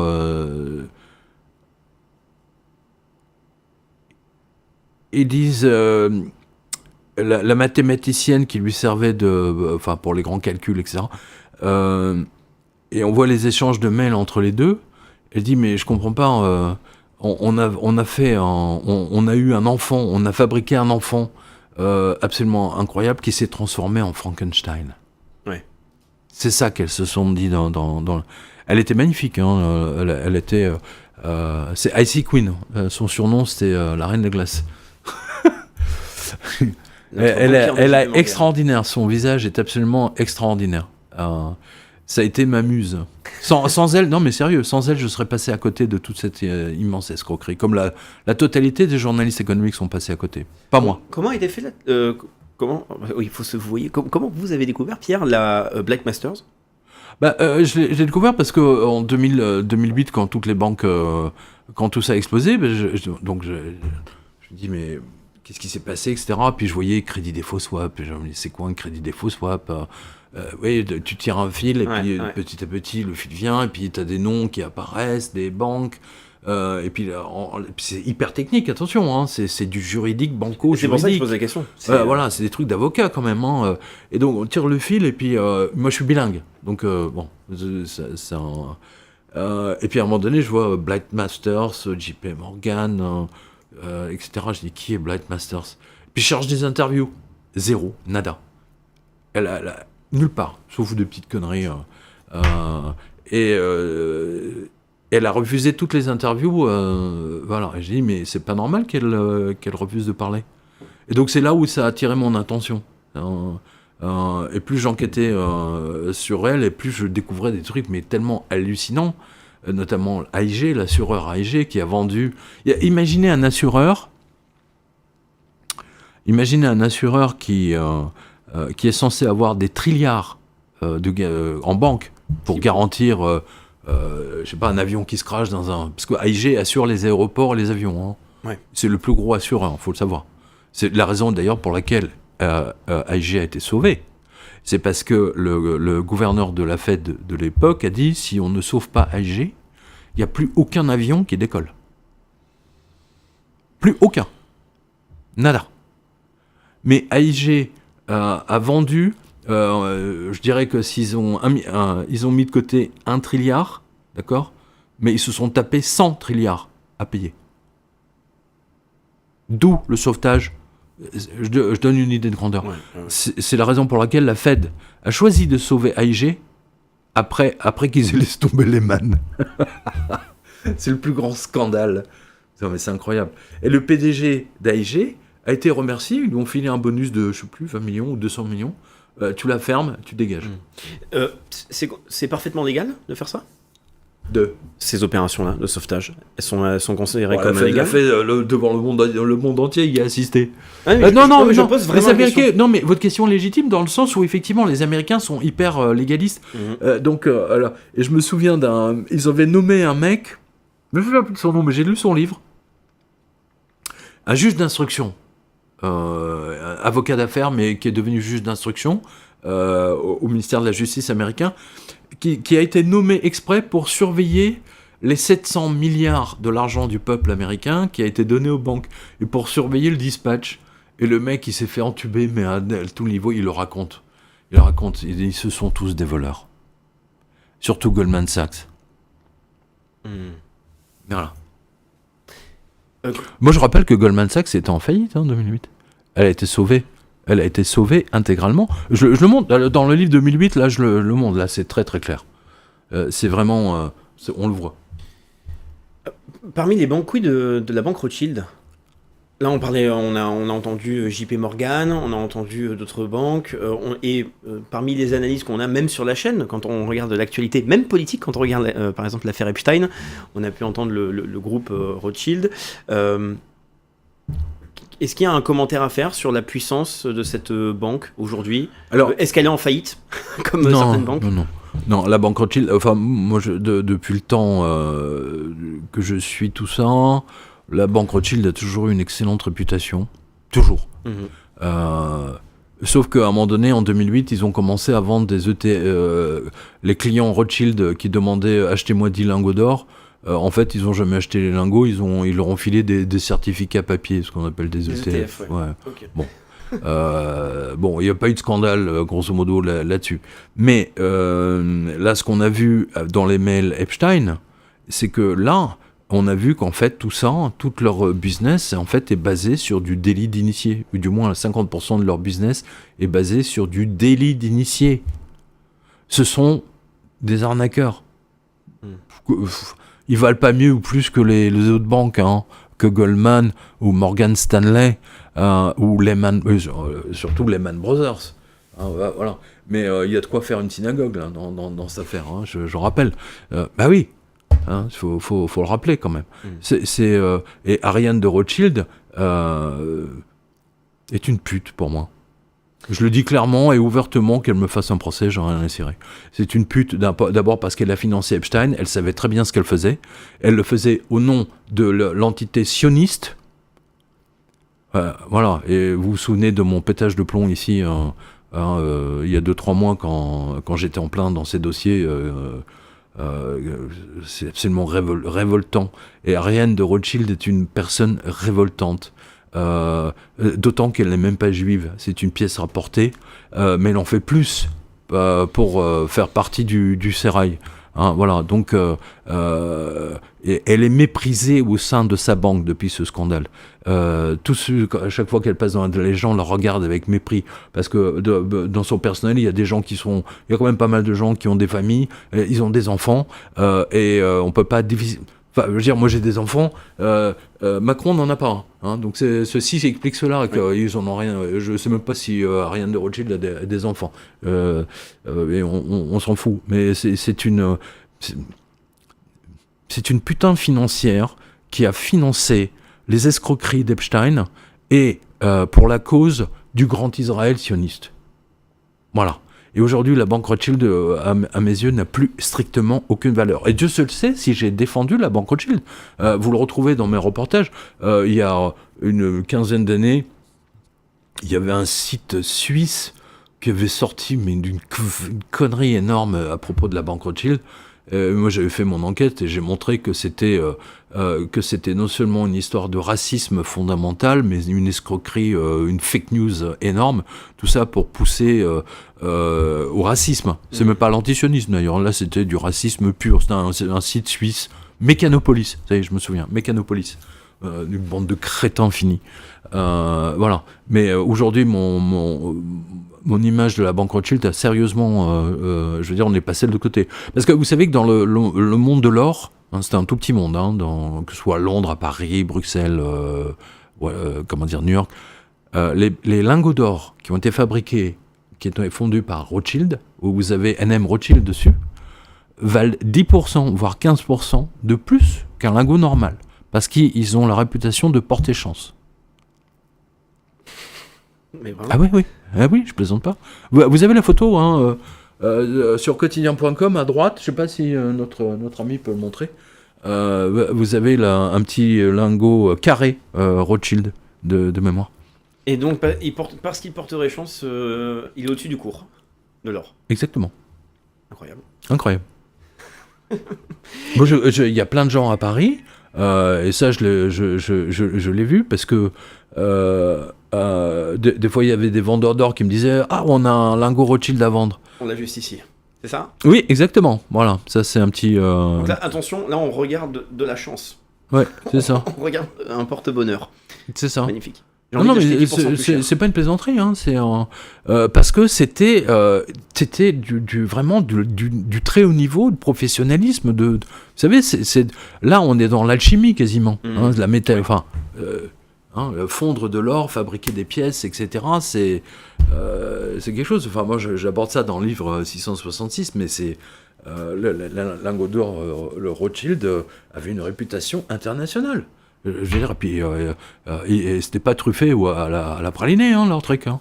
Alors je sais pas pourquoi je pense à ça, mais je fais le commentaire. Parce que c'est vrai que c'est important la réputation quand on travaille dans la banque. Les métaux bien sûr, mais surtout dans les métaux. Quel est le plus vieux texte que l'on a sumérien, je crois le plus vieux texte que l'on a retrouvé sumérien, eh ben, c'est une plainte d'un acheteur de cuivre, je crois.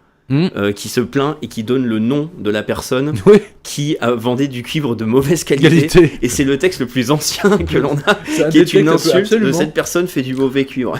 Oui, donc la réputation, c'est important, parce que c'est le plus vieux texte que l'on a. C'est ça, mais 80% des textes sumériens qu'on a sont majoritairement des trucs comptables et financiers. Hein, c'est ça qui est intéressant. Ouais, je vois ça comme une anecdote. Non, mais c'est tout à fait ça. Mais bien sûr, la réputation d'un fondeur. Moi, je rappelle que tous les fondeurs français, les plus grands fondeurs, étaient dans le 3e arrondissement de Paris. Ah, d'accord. Ah oui. Voilà, dans le Marais. C'est vrai que Paris a changé. Parce que là, ça me fait penser. Oui, ça a bien changé. Oui, parce que si je réfléchis à. Parce que là, on citait des ouvrages. Et je recommande, par exemple. Ça n'a rien à voir avec le sujet, mais si on parle un peu de Paris. C'est Le Parfum de Patrick Suskind, que je recommande. Il est dans mes livres. J'ai un onglet livres cultes. Et je dois l'avouer, j'ai découvert Patrick Suskind en allant sur le jardin des livres. C'est comme ça que j'ai lu Le Parfum, qui a été aussi une révélation, un livre exceptionnel.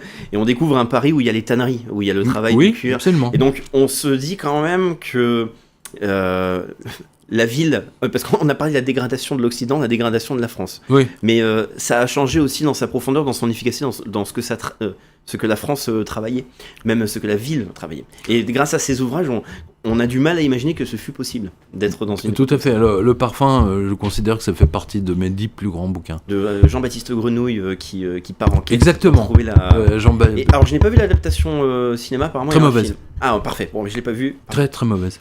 Aucun intérêt. Dustin Hoffman, de mémoire. Ouais. On peut pas, je veux dire, le génie de Patrick Suskind, d'ailleurs, c'est le seul livre extraordinaire qui a rencontré un succès mondial, c'est qu'on le lit avec le nez.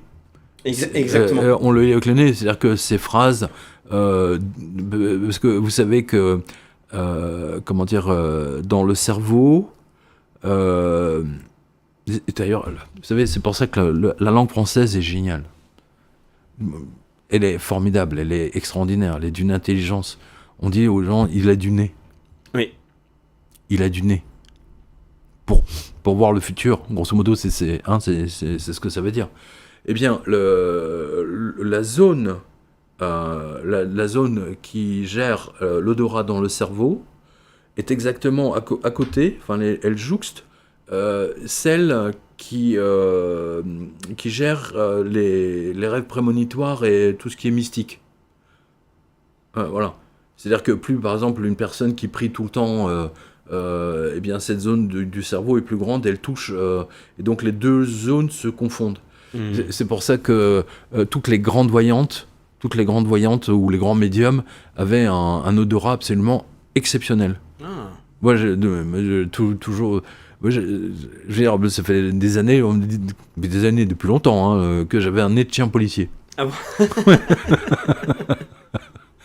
Donc, quand je dis ça, c'est que je me suis mis un jour, je suis dans la voiture et je dis, j'ai dit à Khaled, mais là, monsieur Khaled, là, vous avez un souci là.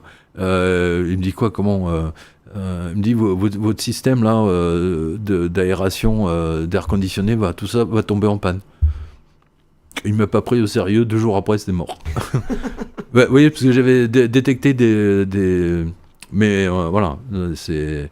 Et pour ceux qui suivront l'histoire de Jean-Baptiste Grenouille, vraiment, il faut lire ce livre, parce que ça va vous donner envie de partir à Grasse, de pouvoir même aller aux mêmes endroits où il a pu aller, et vous allez voir comment est-ce qu'on produit de l'huile essentielle, qui fait son parfum, et c'est un voyage exceptionnel. Et la fin, on ne peut pas la dire. Voilà. Il faut laisser découvrir aux spectateurs qui vont devenir des lecteurs la fin de l'ouvrage. Ça finit en apothéose.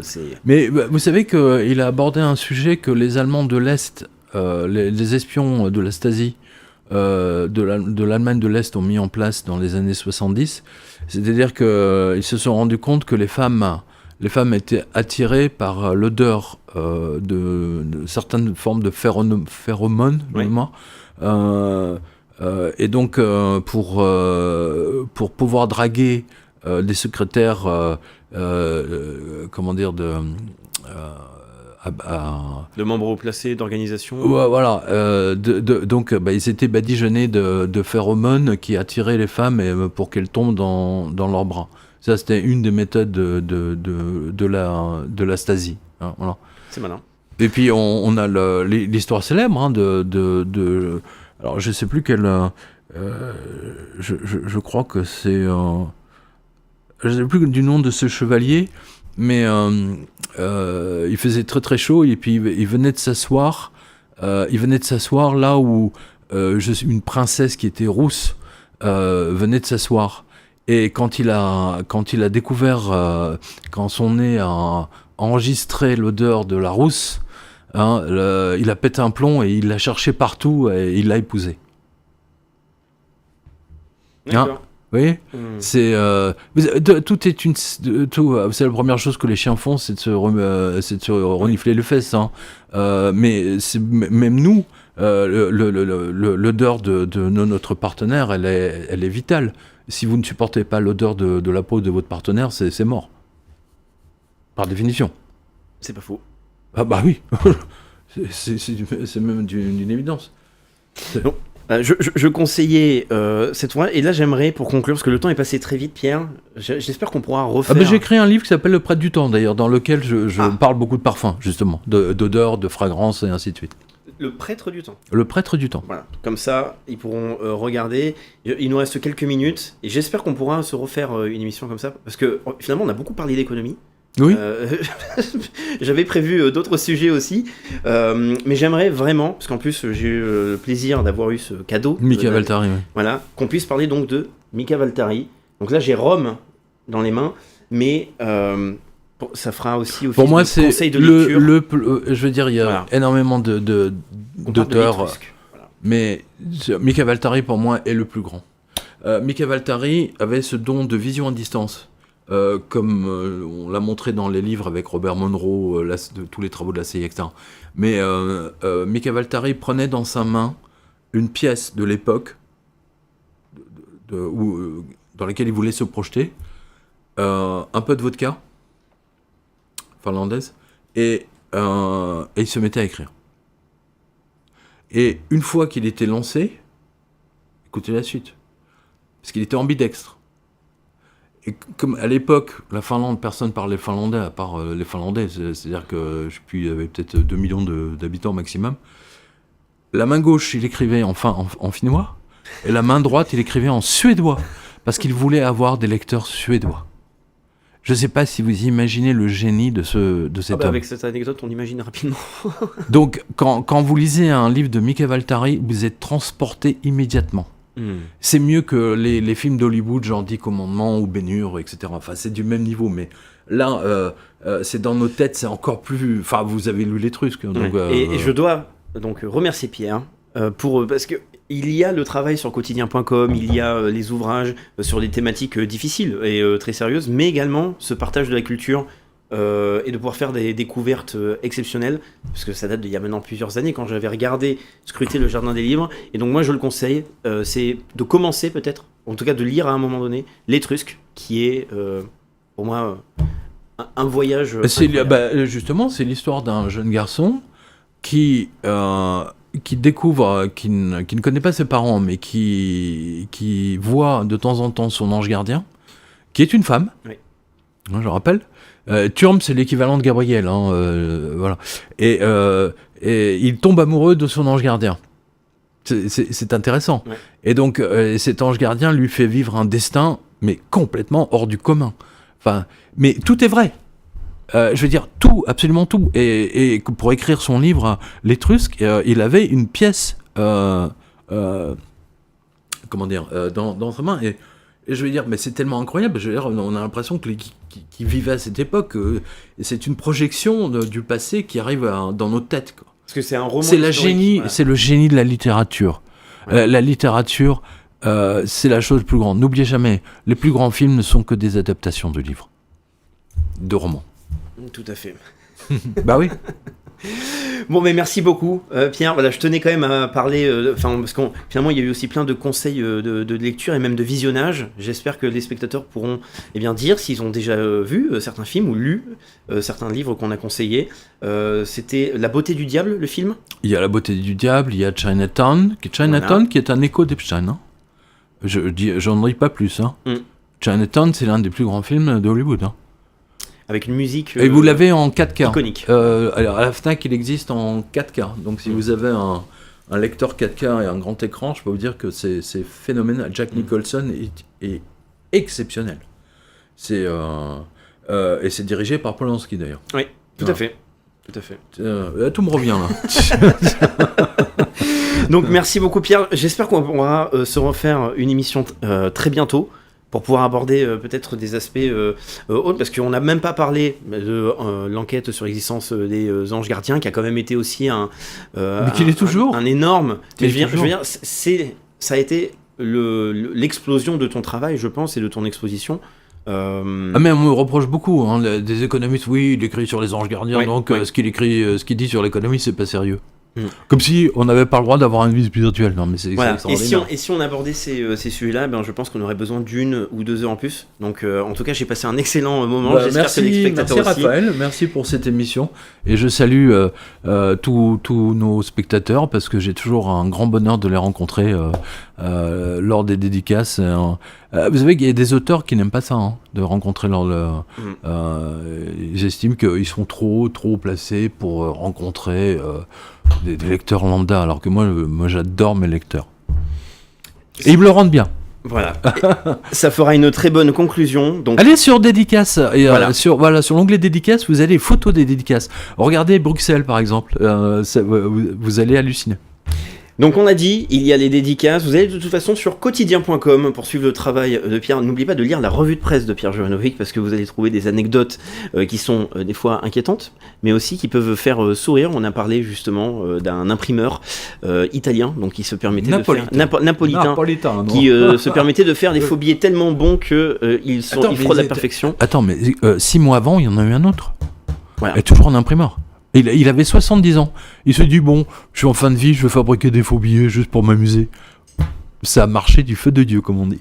Donc peut-être que certaines personnes ont dans les mains des billets complètement faux. En plus de la planche à billets, il y a des faux billets, donc l'économie n'a vraiment aucun sens. N'oubliez pas, on a beaucoup parlé de l'or. Oui, surtout l'inflation. L'inflation, et on a parlé aussi au tout début, il y a 1 an, Pierre malheureusement a eu une opération de police pour mettre une sorte de coup de pression, et qui visait à l'interner, tel un Ezra Pound. N'oubliez pas aussi de découvrir ce personnage fascinant. En tout cas, j'espère que vous avez apprécié ce format. Je vous retrouve la semaine prochaine pour un autre podcast, sinon je vous donne rendez-vous sur GPTV demain matin à 7h pour la matinale. Bonne soirée à tous, ciao ciao.